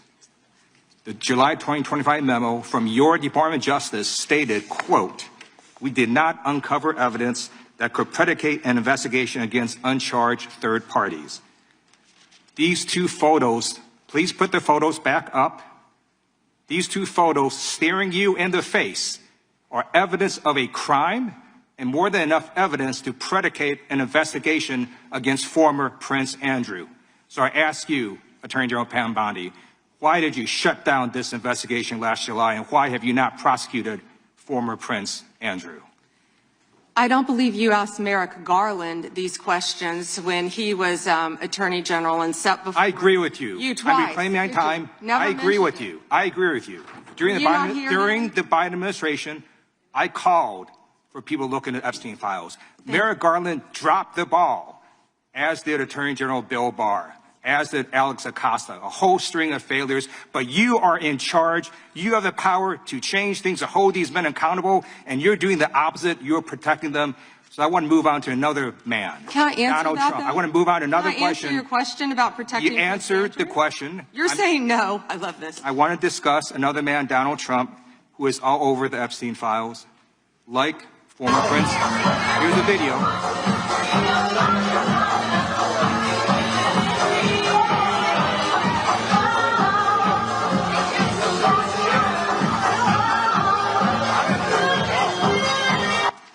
Like former Prince Andrew, Donald Trump attended various parties with Jeffrey Epstein. I want to know, were there any underage girls at that party or at any party that Trump attended with Jeffrey Epstein?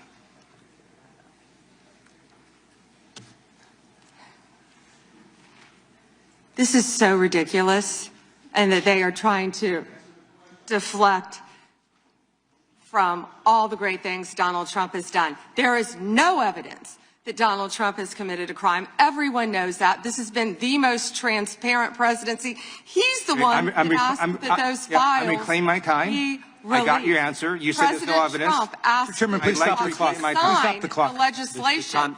This is time belongs to the gentleman from California. Okay. I'm going to put up another document from a witness who called the FBI's National Threat Operations Center, because I believe you just lied under oath. There is ample evidence in the Epstein file. Don't you ever accuse me of a crime. I believe you just lied under oath, and this is all on videotape. You said there's no evidence of crime. I'm showing you. Here is a witness statement who called into the FBI's Threat Operations Center. He drove Donald Trump around in a limo. He overheard what Donald Trump said to Jeffrey on his cell phone. He was so angry, he was going to stop a limo and hurt Donald Trump. And he met a girl who said she was raped by Donald Trump and Jeffrey Epstein. She later had her head blown off, and officers at the scene said that could not have been suicide. No one at the Department of Justice interviewed this witness. You need to interview this witness immediately. Epstein should rot in hell. So should the men who patronized his operation. And as we say here today, there are over 1,000 sex trafficking victims, and you have not held a single man accountable. Shame on you. If you had any decency, you would resign right after this hearing concludes. The gentleman has expired. May I respond? Yeah, I don't know how you respond. No one can. I did not ask a question, Ms. You're allowed to. I did not ask a question. Crime in California. He does not want to talk about I did not ask a crime question. in his state. You can't just I did not ask a question. Meeting will be in order. The gentleman has yielded back his time. I think our next witness will be more than happy to let the Attorney General Madam respond. Attorney General, would you like to? Gentleman from Alabama is recognized for 5 minutes. You have a few minutes to respond. Thank you, Congressman.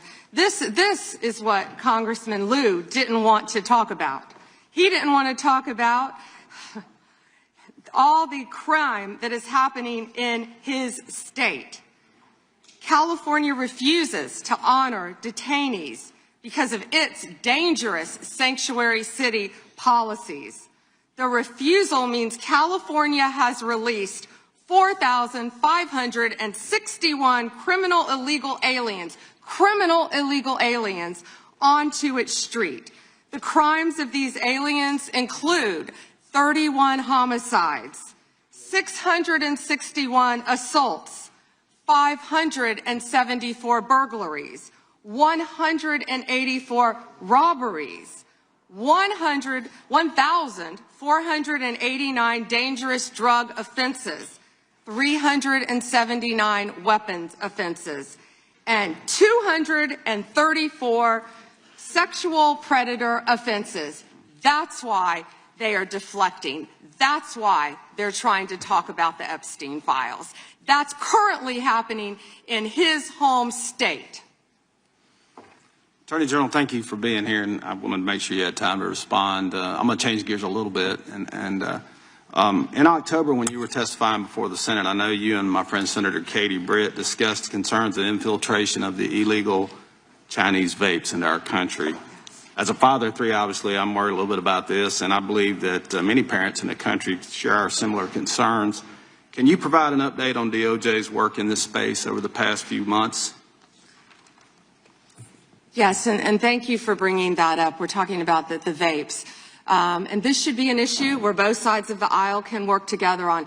Parents need to understand, children need to understand that so many of these are being manufactured in China, sent to our country, and have the potential to be laced with lethal drugs. We've seen an overdose. We need to get on the front end of this before we have another crisis and children are dying. I've partnered with Secretary Kennedy, of course, at HHS on this matter, but thank you for bringing it up. You know, they're selling these things as flavored vapes illegally in many stores around the country. Secretary Kennedy and I actually we went and did something on this, and it was sadly the day that Charlie Kirk was assassinated. And so it didn't get a lot of attention, nor should it have after that happened. But yes, we're continuing to work on that, and thank you for bringing that up. That's happening in all of our states, and I would ask everyone here, I know Congresswoman Ross was just nodding, it's happening in every state. And not only are they laced with THC, many of these vapes, but they could be laced with fentanyl. We have had a child, I wish I could think of the state it was in, but we have already had someone overdose. And we have to get together on this, and we have to get on the front end of this. And I would love to work across the aisle on this to protect our kids. How many school kids do you see now vaping? And it's not only, I believe a vape has 20 cigarettes, but you know, that's one vape is 20 cigarettes, I believe it is, but also what they could be laced with, because so many of them, the majority of them, are manufactured in China. Sure, and if you need additional resources, please let us know as you're going through the process. And then I'm going to change gears one more time on you. Under the Biden administration, there was a lot of confusion created when parts of the DOJ began treating software developers like financial institutions. Even when they did not hold or control anyone's money, they were simply building the technology. That uncertainty made it harder for Americans to build, innovate here at home. Earlier this year, the Deputy Attorney General issued a memo entitled Ending Regulations by Prosecution, a clear break from the Biden administration's approach, and I think it's important that that's a good step in the right direction. But can you talk a bit about how the DOJ is now putting that memo into practice, especially when it comes to making sure that people are just writing the software and don't control the user's funds, we don't want them treated as an unlicensed money, or they're not money transmitters. So. Yes, and we're doing everything we can to protect the American people on that, and I would refer everyone to Deputy Attorney General Blanche's memo, and we're working as hard as we can on that topic. Sure, we want to lead the way in the space on that, so we appreciate the help. And with that, Mr. Chairman, I'll yield back 10 seconds. Gentleman yields back. We'll recognize the gentleman from Arizona for unanimous consent. Thank you, Mr. Chairman. I have a number of UCs. Gentleman can proceed. Thank you. Bombshell new docs show Trump called police about Epstein in 2006. Without objection. Kamala Harris defends Biden administration decision not to release Epstein files. Without objection. Why weren't they released during the Biden administration. Without objection. House Democrat Stacey Plaskett exchanged texts with Epstein during 2019 congressional hearing. Without objection. New York judge allows Epstein victims' claims against Plaskett to proceed. Without objection. Hakeem Jeffries solicited funding from Epstein in 2013 after financier was convicted child sex offender. Without objection.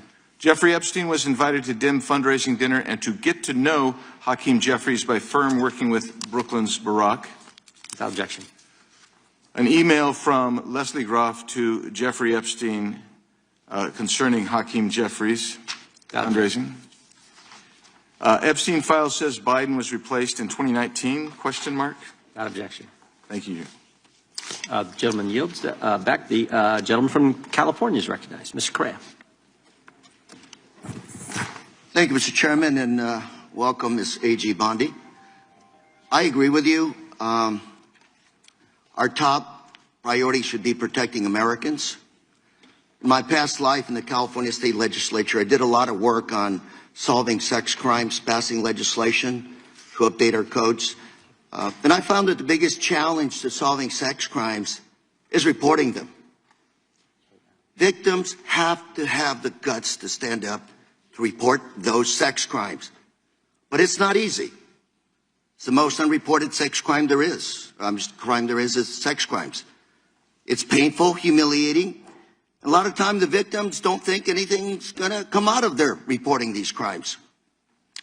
Then we have adults who as children were molested, boys and girls who will live in silence for the rest of their life. I believe the Epstein files are just one of many sex rings, sex crimes taking place in our society today. I hear 1,200 Epstein victims, some additional victims as young as 9 to 10 years old. The challenge I have today, what bothers me today about this hearing, Madam AG, is what's the message we're sending out there on Main Street? Shouldn't ask a question I don't know an answer to, but I'm going to ask the victims behind you right now. First, can you please stand up? And then, can you please raise your hand if you think after everything you've heard today, you feel that our AG, the feds, have your back? Do we have your back? Raise your hand if you're confident that we got your back. And that's the issue, Madam AG. We've got to make sure that victims stand up and report the crimes. Otherwise, we're going to be taking a step backwards. Today, AI, cyber, social media, the new realm for people to be hurt, attacked sexually. These are the areas I'd welcome the opportunity to work with you on. It's not your problem. It's not my problem. It's our problem. But to have redacted files that are not showing us the names of these predators is wrong. These are very powerful people. This was a very expensive business, and we don't know who they are. I would imagine they're very prominent Republicans, very Republican Democrats, and we are covering up for them. We got to know what's going on out there, Madam AG. It looks like you want to say something. I'm going to give the opportunity to address my statement. I look forward to working with you on any crimes involving child sex predators, children, and also cyber crimes. That is a tremendous problem now throughout our country. AI, you are correct. AI is causing great problems online we're working on that though. AI is an incredible tool, but it also can be fraught with peril with victims of crime. I've experienced that with someone I know who we've been trying to help. I look forward, though, to working with you on that and on cyber crimes. Can I? Please, go ahead. And as I said before, to any victims, we ask them to come forward to our office, and we want to work with them. I have never not worked with a victim, and I believe I've actually spoken to several of the Madam, if I can reclaim my time, I only have a minute. If I can reclaim my time. I just think we start out by making sure those redactions are unredacted, those Epstein files, to make sure that the public, according to the law, following the law, that those names in those files are made public. We have to make sure we tell those predators there is no place for them to hide, and if they commit the crime, they're going to fry for it. It starts with showing us the names of the perpetrators in the Epstein files. May I respond to that? Sure. Okay. So, if any man's name was redacted that should not have been, we will, of course, unredact it. If a victim's name was unredacted, please bring it to us and we will redact it.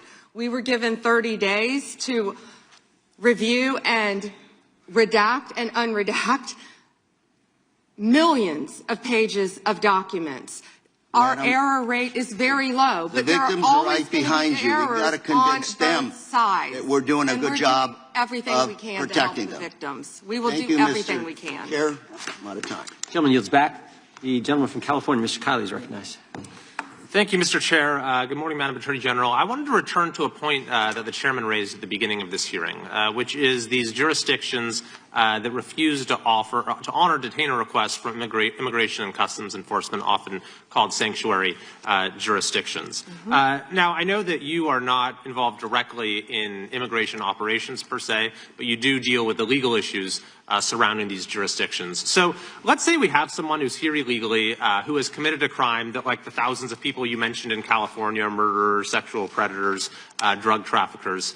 If that individual is in detention in a jurisdiction that has a sanctuary policy where they do not honor ICE detainers versus in any other jurisdiction where they do, how does the nature of apprehending that person, how does the nature of ICE's involvement in that operation differ in those two circumstances?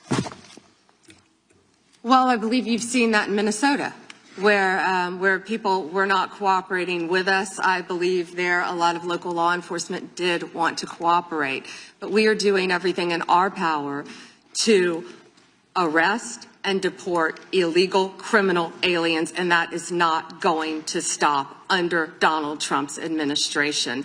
You know, why sanctuary cities are so dangerous, what we've seen in Minneapolis.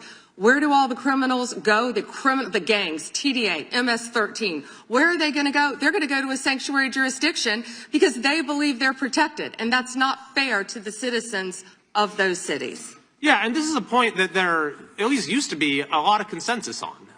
The idea that, you know, it's better to do a handoff to the immigration authorities in a custodial setting rather than releasing them where they have to be apprehended in the community. This is Alejandro Mayorkas when he was before this committee, not exactly a paragon of border security, but he said, "I do not consider it in the service of public safety to release an individual into the community when that individual can be released to Immigration and Customs Enforcement for prompt removal." Now, his words are one thing, his actions are another. But when you have jurisdictions across the country, including my state of California, doing systematically precisely the thing that even Alejandro Mayorkas said threatens public safety, I mean, what does that say to you? It's a danger to the citizens of your community, and thank you for fighting to protect them. Absolutely. And, you know, we're having this conversation right now in relation to Homeland Security funding.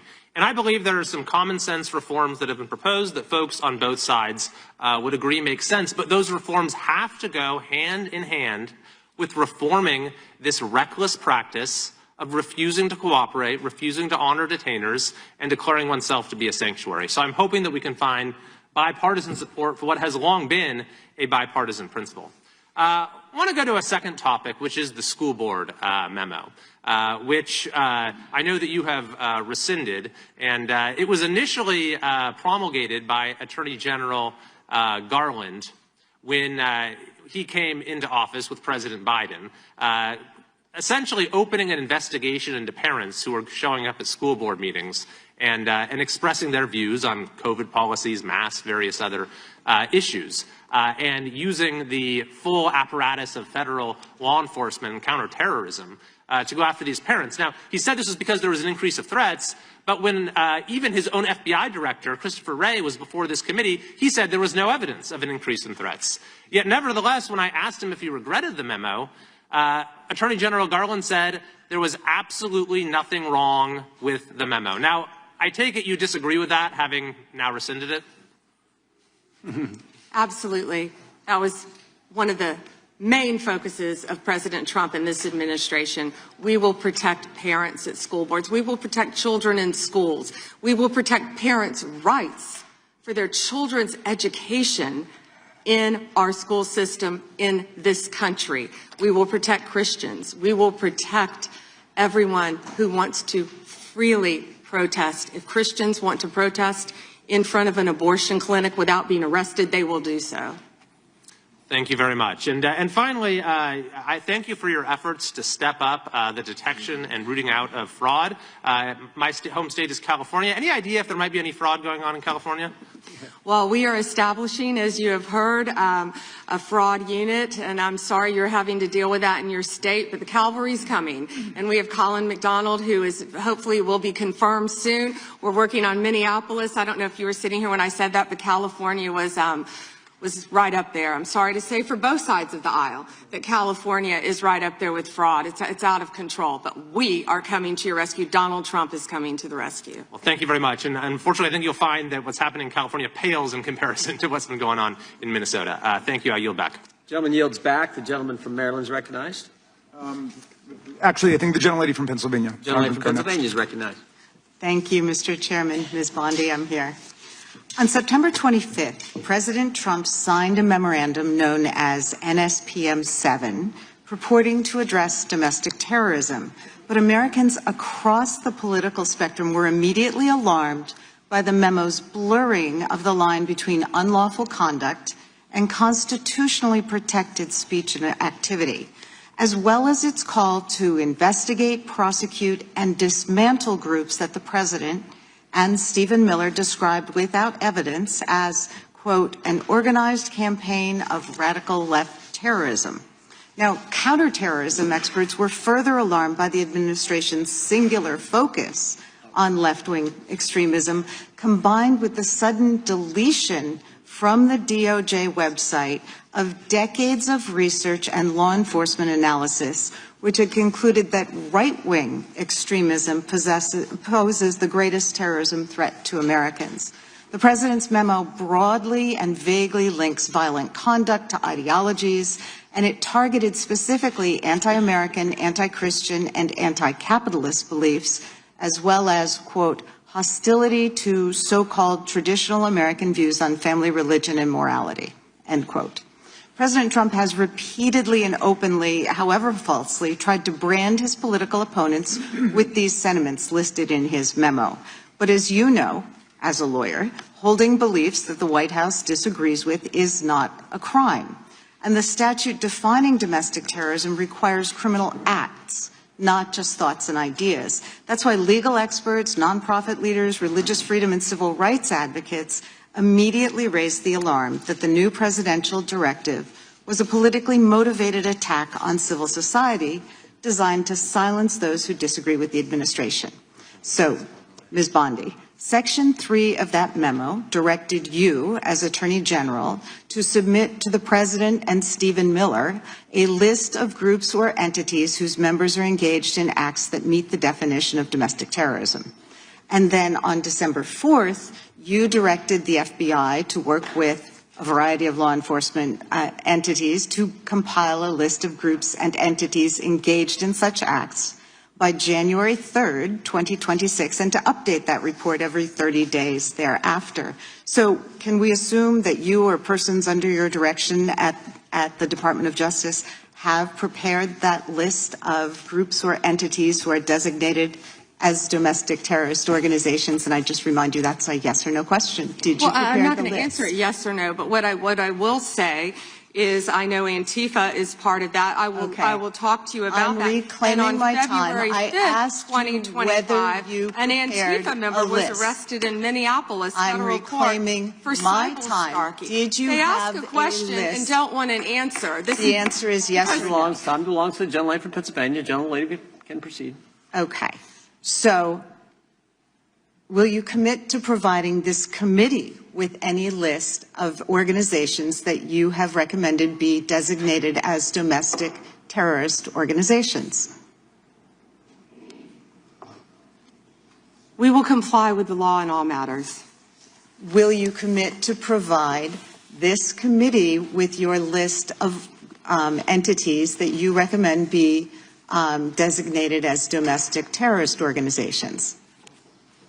I'm not going to commit to anything to you because you won't let me answer questions. Okay. Well, then we do understand that your current position is that you have a secret list of people or groups that you are accusing of domestic terrorism, but you won't share it with Congress. And I'd remind you that when the U.S. government designates an entity as a foreign terrorist organization, it must report that to Congress and to the entity, because the government can make a mistake and the entity has the opportunity to contest it. So your position seems to be that if you falsely designate an American or an American organization as a terrorist group, there's nothing they can do about it.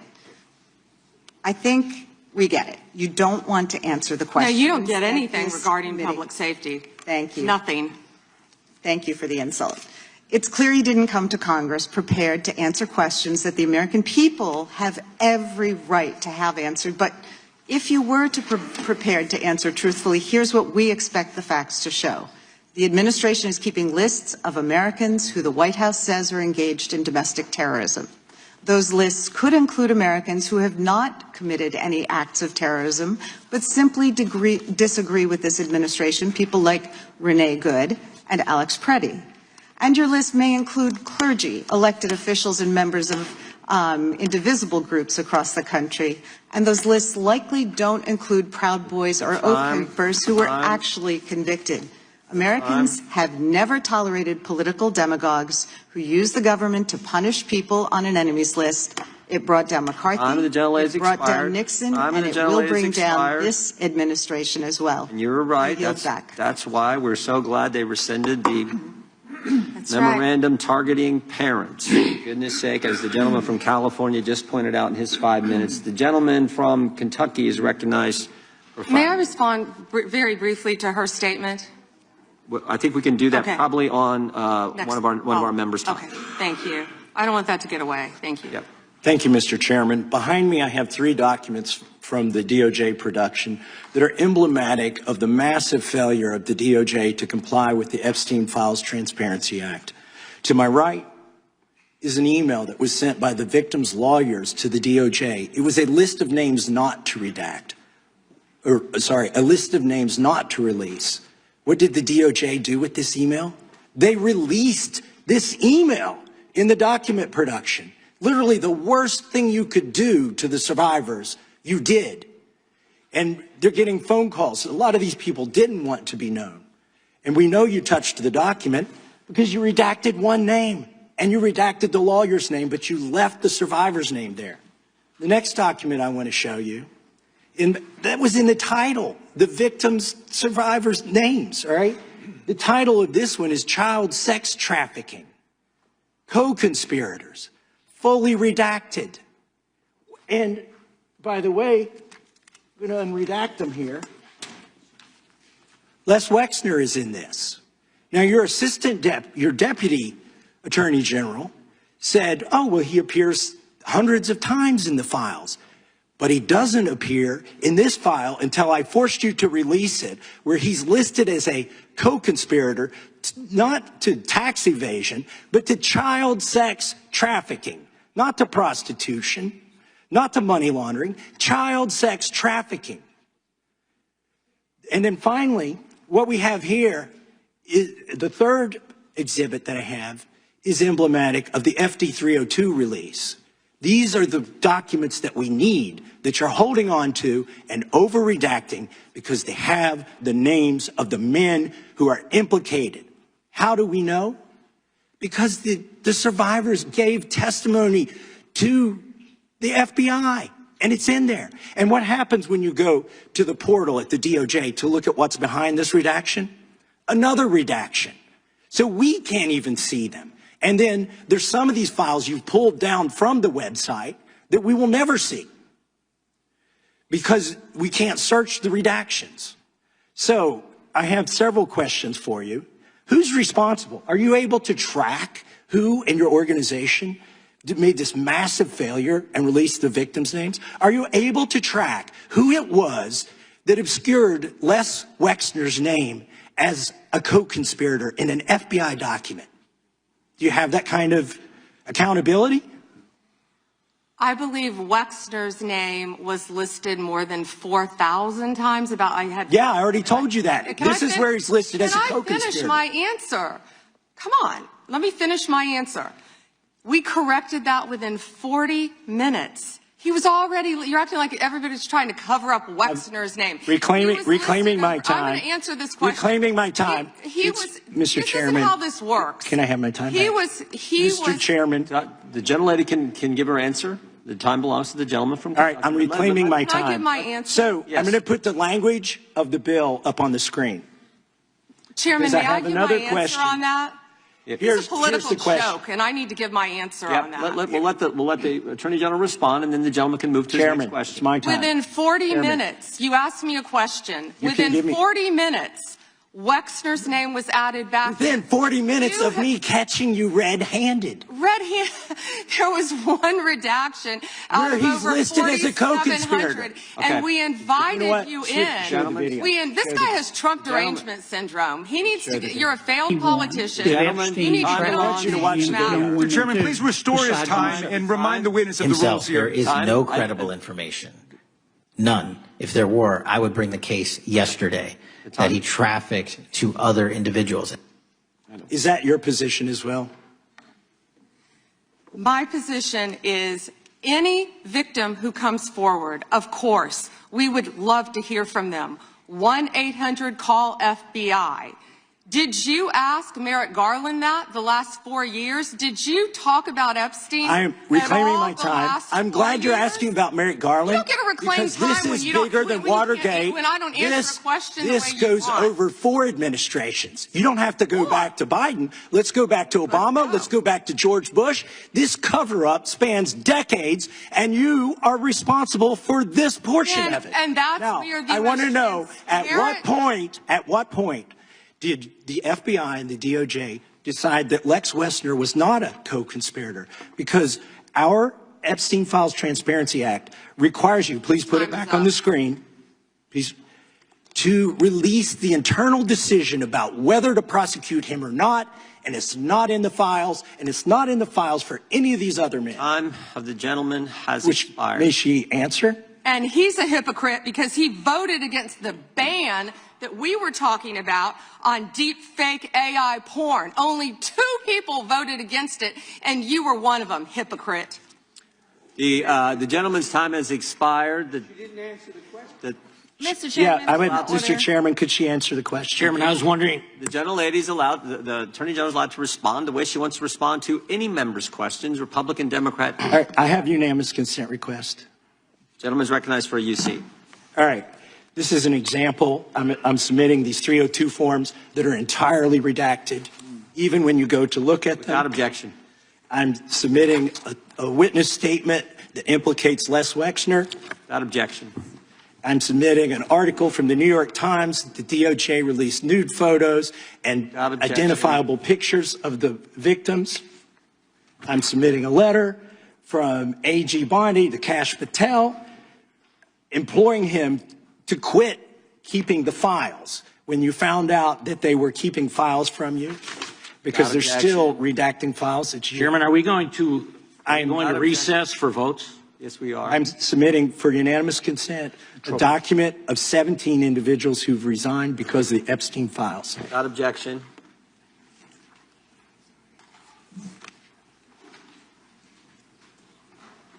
I just want to check on how much time we have left in votes, but one thing I've learned here of late that they'll wait on us.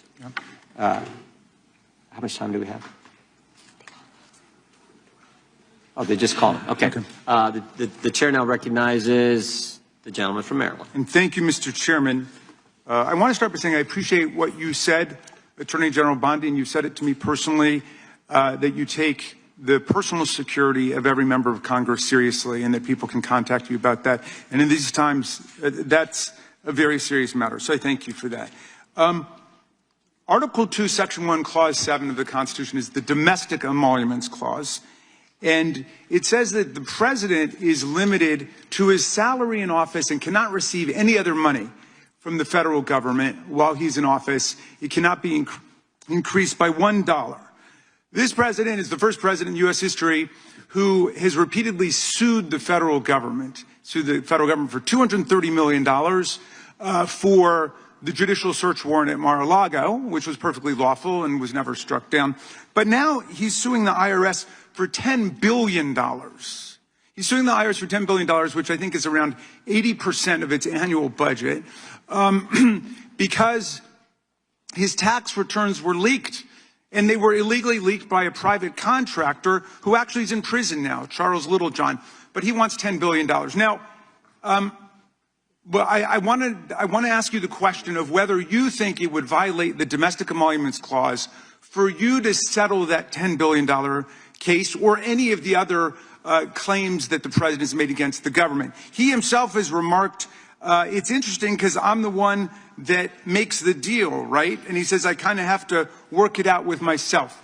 Do you think it would violate the Domestic Emoluments Clause for the president to work out a deal from people who are his subordinates under his unitary executive theory to get money in one of these cases?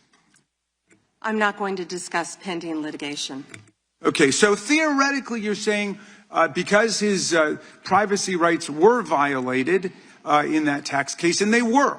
I'm with the president on that. I mean, his Mar-a-Lago thing is ridiculous, but there's no doubt that his tax returns, despite the fact that he promised to release them, despite the fact that every other president released the tax returns, he suffered embarrassment when it showed that he hadn't paid taxes for several years, and he had a right for that not to happen. Now, I want to turn back to the Epstein survivors, because President Trump may have been a little bit embarrassed by the release of those tax returns. How much do you think the claims of these survivors are worth? As the good congressman from Kentucky just pointed out, there were lots of survivors who had decided, for reasons of their own, never to release their names. That determination was represented to people in Congress, and we built it into our federal law that their names could not be released, and yet you published their names, their phone numbers, their addresses, personally identifying information. If Donald Trump can get $10 billion, theoretically, from the Department of Justice, how much should these people get for a far worse violation of their privacy rights and a far greater danger established to them in their lives? Do you even know who Chase Mulligan is? You're so obsessed with, you don't, do you? I'm going to teach you the rules again. You're the Attorney General of the United States. We have rules here. You're obsessed with him. You're the Attorney General of the United States. You're obsessed with Donald Trump. You have Trump derangement syndrome. Mr. Chairman, I'd like my time restored. I'd like my time restored. In your district. In your district, and you don't even know about it, about keeping children safe from online predators. Time belongs to the gentleman from Maryland. The gentleman can proceed. Yeah, and I want the whole country to look at this. Because this is the Attorney General of the United States, whose job is law enforcement. We've never had a witness who has misunderstood our rules and been unable to conform his or her conduct to our rules before. We have only 5 minutes, and so we use our time to ask you specific questions. How long are you giving me to answer? Excuse me, I'm not yielding to you right now. I'd like that second restored too. So, Ms. Bondi, the way it works is we ask you a question, and you answer it, and if you go off on a wild goose chase, another tangent, you start reading statistics, or you start talking about stuff going on in our district. And by the way, I invite you to my district. Come to my district, but that's not what we're here to do today. Okay? So, and you do that, then we're allowed to say we reclaim our time. At that point, you have to be quiet. You have no choice. You have to be quiet. So, I hope you understand the rule at this point. Now, here's what I want to ask you. You're in law enforcement. We've seen all kinds of evidence of crimes. And when we go over to the Department of Justice for the 4 computers for every member of Congress, we see more evidence of crimes. Will you create a joint task force of the Department of Justice and governors and state attorney generals and district attorneys across the country to investigate the crimes that have taken place against these victims and more than 1,000 like them? The DOJ is not doing its job. Will you create a task force with state and local law enforcement to make that happen? Gentlelady can respond if she wants to. Thank you, Chairman. He called Chase Mulligan a wild goose chase and didn't even know who he was. He is a defendant in your own district who preyed on girls. Mr. Chairman. Well, you know what? If he were part of the Epstein investigation, you wouldn't do anything about it. Online chat rooms and committed sextortion. Yet he didn't even know in your tiny little district who he was. Mr. Chairman, she's embarrassing you. This is your committee, and she is embarrassing you. The time of the gentleman has expired. I would remind the committee that last Congress, Secretary Mayorkas was here numerous times, and he wouldn't answer our questions, even when we sent them to him ahead of time in writing. So that's what we've had to deal with. I think the Attorney General is doing just fine. We have votes shortly. I will go to the gentleman from Virginia, and then we will take a break to head to the floor. I thank the Chairman, Attorney General Bondi. Thank you for being here. And I wanted to thank you for your work at DOJ in restoring the rule of law, encouraging transparency surrounding Jack Smith's partisan investigations into President Trump, declassifying information about the Russia collusion hoax, cracking down on sanctuary jurisdictions, and establishing the National Fraud Enforcement Division. Let me first go to securing the border and immigration enforcement. Our new governor has recently rescinded 287G cooperation between the state and ICE. Can you talk about, have you evaluated the public safety impact, how that would affect safety in Virginia to withdraw that support and what that would do to criminal activity involving illegal immigrants in Virginia? Yes, it would be detrimental. And as you know, Congressman, one of the top members of MS-13 in the entire country was living in Virginia, in a suburb, among all of us, living not even probably half an hour away from where we are now. And the cooperation previously with the governor, with the members of the state of Virginia, helped catch him and take him off our streets. An illegal MS-13, one of the heads for the entire country, was living in Virginia, and it's a shame that that's happening now. And thank you for talking about it, because we're going to keep America safe. And when people feel like they can flee to these cities and states and be safe, they can't, because Donald Trump is going to protect Americans. We're going to protect the citizens there, whether or not the governors, the mayors are going to do it or not. But President Trump is. We're going to keep Americans safe from violent gang members like he's been doing this last year. We appreciate that. We appreciate your work to make that happen in Virginia and keep Virginia safe. I want to move on to the Fraud Enforcement Division that you've established. My understanding is that this initiative is intended to centralize, coordinate enforcement of fraud laws related to government programs. You've talked about Minnesota. You've talked about California. Would this affect Virginia as well? Because we have fraud in Virginia as well. Absolutely, and we look forward to working with you. Would this affect things like long-term care accountability, senior living facilities engaged in Medicaid fraud, including systemic overbilling practices and the misappropriation of taxpayer-funded benefits? That is exactly what it's set up to help. Okay. I know that whether it was related to fraud specifically or another subject, that under the Biden administration there was a sitting member of the Virginia General Assembly under investigation. Is that investigation still ongoing? Can you speak to that? I can't discuss that. Okay. I'm going to move on to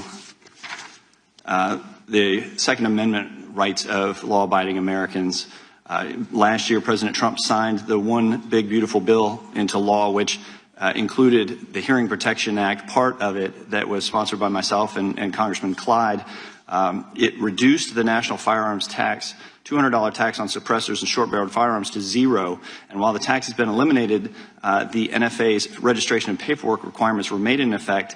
And your DOJ has said that would, even though the tax was reduced to zero, that the registration requirement is still somehow necessary, even though with regard to Obamacare and the Affordable Care Act, when that mandate was, when that tax penalty was reduced to zero, you decided that the mandate was no longer necessary. How are you justifying the existence of this registry? Congressman, that's pending litigation right now. It is, and I would hope Yes, you would and I can't reconsider. discuss it. You would reconsider that. I yield back. The gentleman yield. I yield to the chairman. I think that Attorney General Bondi, why did Jack Smith have to pay some secret?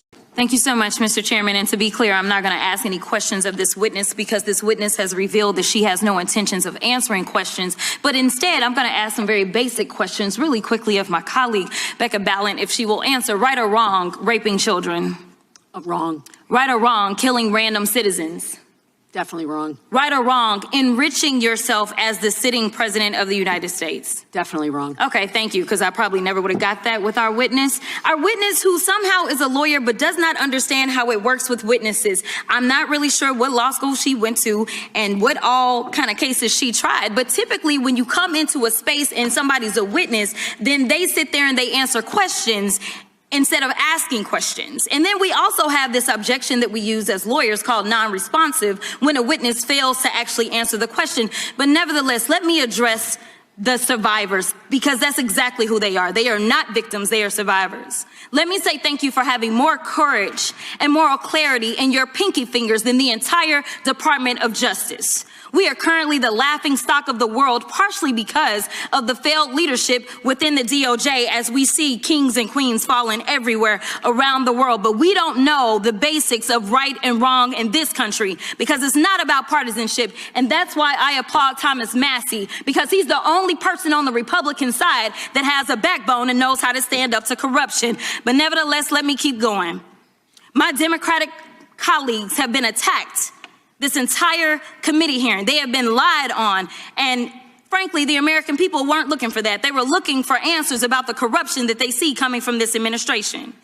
In the written testimony of this witness, of this particular witness, she stated that when she took office, she had two main goals. The first was to end the weaponization of justice, and second, to return the department to its core mission. Not only have you lied about both, you've intentionally done the exact opposite. You're spending more taxpayer resources arresting journalists than you are prosecuting pedophiles and creeps. In fact, your boss, the President of the United States, stated that this administration, quote, took the freedom of speech away. And at your direction, DOJ has arrested Don Lemon and Georgia Fort. And I might add that y'all actually had a judge that rejected y'all for trying to arrest Don Lemon before, just like the grand jury rejected y'all as it relates to Senator Kelly, just like a grand jury rejected y'all as it relates to Senator Slotkin, just like the case against Tish James was dismissed and the case against Mr. Comey was dismissed. I completely don't get how it is that you're sitting at the top of DOJ because you don't seem to be good at your job. You're spending more taxpayer resources arresting these journalists. In fact, we know after Georgia Fort and Don Lemon were arrested, we know that there were homes of journalists that were raided. We know that threatened prosecution against students protesting your actions and forced tech companies to remove apps used to track ISIS activities. But let's circle back to you protecting pedophiles and creeps, because I want to talk about the president and his possible involvement with Jeffrey Epstein.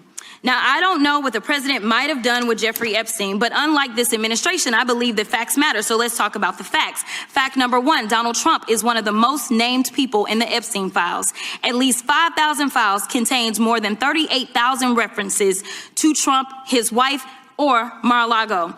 Fact number two, Jeffrey Epstein and Ghislaine Maxwell made young girls available to Trump on multiple occasions. For example, according to this file, Ghislaine Maxwell presented a young girl to President Trump who spent more than 20 minutes apparently flirting with her.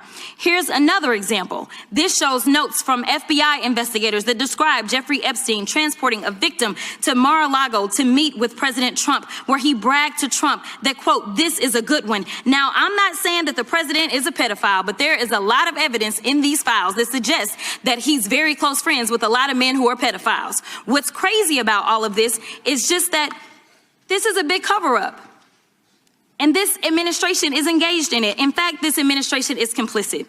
But there are numerous others, like how the DOJ is attempting to obstruct justice in the investigation of the rogue agents who have murdered American citizens, or how the DOJ seized voter data from Fulton County in an attempt to steal the 2026 midterm elections, or how federal agents have Tom Homan on tape accepting a bribe and your agency killed the investigation, or how your agency is ready to give the president a $230 million payday, which is unconstitutional. The Constitution is clear. The president shall not receive any payment except his salary while in office. The fact of the matter is that you will be remembered as one of the worst attorney generals in history, an attorney general who has prioritized obstruction over justice, corruption over the law, fealty to the president over loyalty to the Constitution. And Mr. Chairman, I will yield. Gentlelady yields. Gentleman from Missouri is recognized. Excuse me, gentleman from Kansas, the Attorney General, former Attorney General, Mr. Schmidt is recognized. Thank you, Mr. Chairman, and General Bondi, thanks for being here. Did you have anything you wanted to say before we talk? I do. Thank you, Congressman. Thank you, my friend, for many years. I find it interesting that she didn't even want to try, Congresswoman Crockett, to ask any questions, because she certainly did not condemn her leader, Hakeem Jeffries, for taking money from Jeffrey Epstein after Epstein was convicted. And I will be brief to give you your time, Congressman. This is what she didn't want to talk about. Texas, from Cuba, convicted, homicide, arson, weapon offense. Convicted. So what are we talking about? Convict Texas, some of these perpetrators homicide. That rape these women that are sitting behind you, that you refuse to even acknowledge they are here. Time belongs to the gentleman from Kansas. Mr. Chairman, could I have a few seconds back to make up for the yelling? Thank you. General, did you have anything further to say? Texas, convicted of homicide. Cecil Joseph from Dominican Republic. Texas, convicted for kidnapping, rape. Khalid Khan from Afghanistan. Back, gentleman from New York, recognized. Thank you, Mr. Chairman. Ms. Bondi, I went over to the department yesterday for a couple of hours to review some of the unredacted materials. And I am looking forward to your detailed explanation for why you have withheld almost half of the documents, which is required by the bill. Now, obviously, there are 3 million documents, so I didn't get through much. But one thing I didn't see was the client list that you said you had on your desk a year ago. I did, however, find a couple of important documents. An 86-page prosecution memo from the Southern District of New York, and a draft indictment from Florida against Jeffrey Epstein's co-conspirators. For reasons that I cannot understand nor are permitted by the bill, they were still redacted, even for members of Congress. So, Ms. Bondi, will you commit right here to immediately providing those two documents in unredacted form to members of Congress? Not a complicated question. Well, I guess it is for you, because you have a law degree and those are privileged. Okay, they're not privileged, but we will discuss that later. I also found an email that I have right here from Jeffrey Epstein to Ghislaine Maxwell that was unredacted, and it included notes of statements that Donald Trump made about his prior relationship with Jeffrey Epstein. Now, there is no reason for this to be hidden from the American people. There is no privilege, there is no attorney-client privilege, and I see you're checking with your staff, and I can assure you, staff, this is not under attorney-client privilege because it was sent from Jeffrey Epstein to Ghislaine Maxwell. Will you commit to publicly providing the unredacted version of this so that the American people can understand the extent of Donald Trump's lies about his relationship with Jeffrey Epstein? You're about as good of a lawyer today as you were when you tried to impeach President Trump in 2016. Have you apologized for that in 2019? So will you unredact this? Will you were unredact lead this? counsel on that. Privileged. I'm asking you, will you unredact this? Privileged. Privileged, of course. I look forward to discussing this more. Now, these are obviously improper redactions. Well, and let me stop for a minute. I'm talking. No. I'm if they're talking. Not privileged, quiet. Don't yell at me. If they're not Mr. Chairman, would you stop the clock? This is on your time. It's not on Mr. Goldman. They're not privileged. You used your improper redaction. You'll like my answer. To continue to protect and they're not privileged, time belongs to the member. member. Be happy to release them. Yeah, we'll stop the clock. We'll stop the clock. Time belongs to the member. Go ahead. Even though you used improper redactions to protect Donald Trump and other predators associated with Jeffrey Epstein, you did the exact opposite thing with the survivors and victims of this scheme. So their identification information was really the only thing required to be redacted, and it was not. And it's clear this was not a mistake. This was not by accident. This was not because you only had 30 days when you really used 75, and that doesn't even include all the hours last March that you were redacting it. But I'll tell you why it's clear it wasn't a mistake. There is an email entitled Epstein Victim List. There are 32 names. 1 is redacted, 31 are not. So someone looked at it and decided to redact something.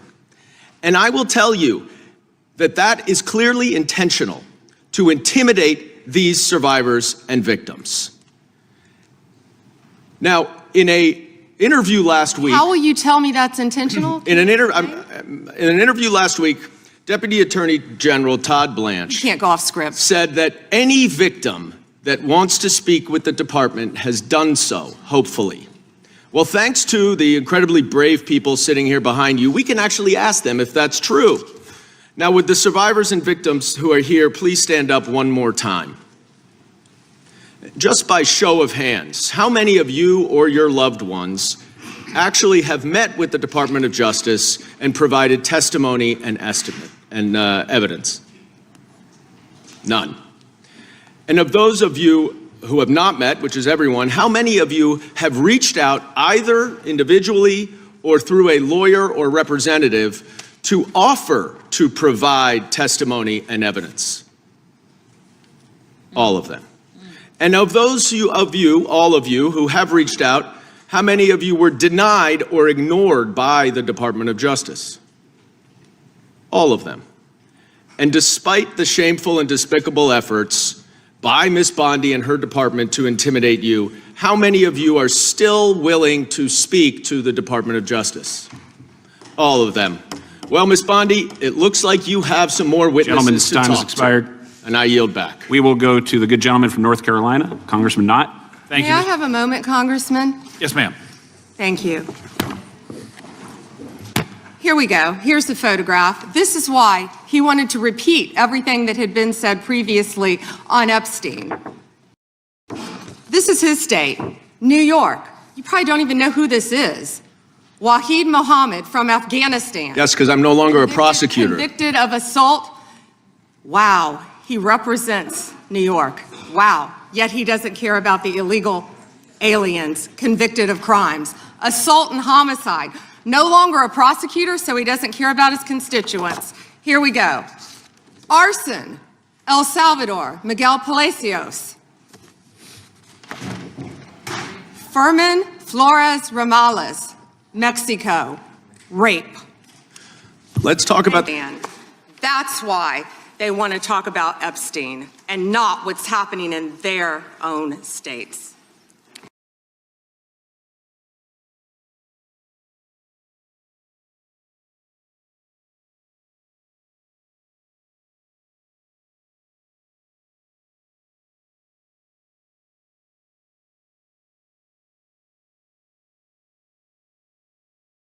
For kidnapping, rape. Khalid Khan from Afghanistan. That's why they want to talk about Epstein and not what's happening in their own states.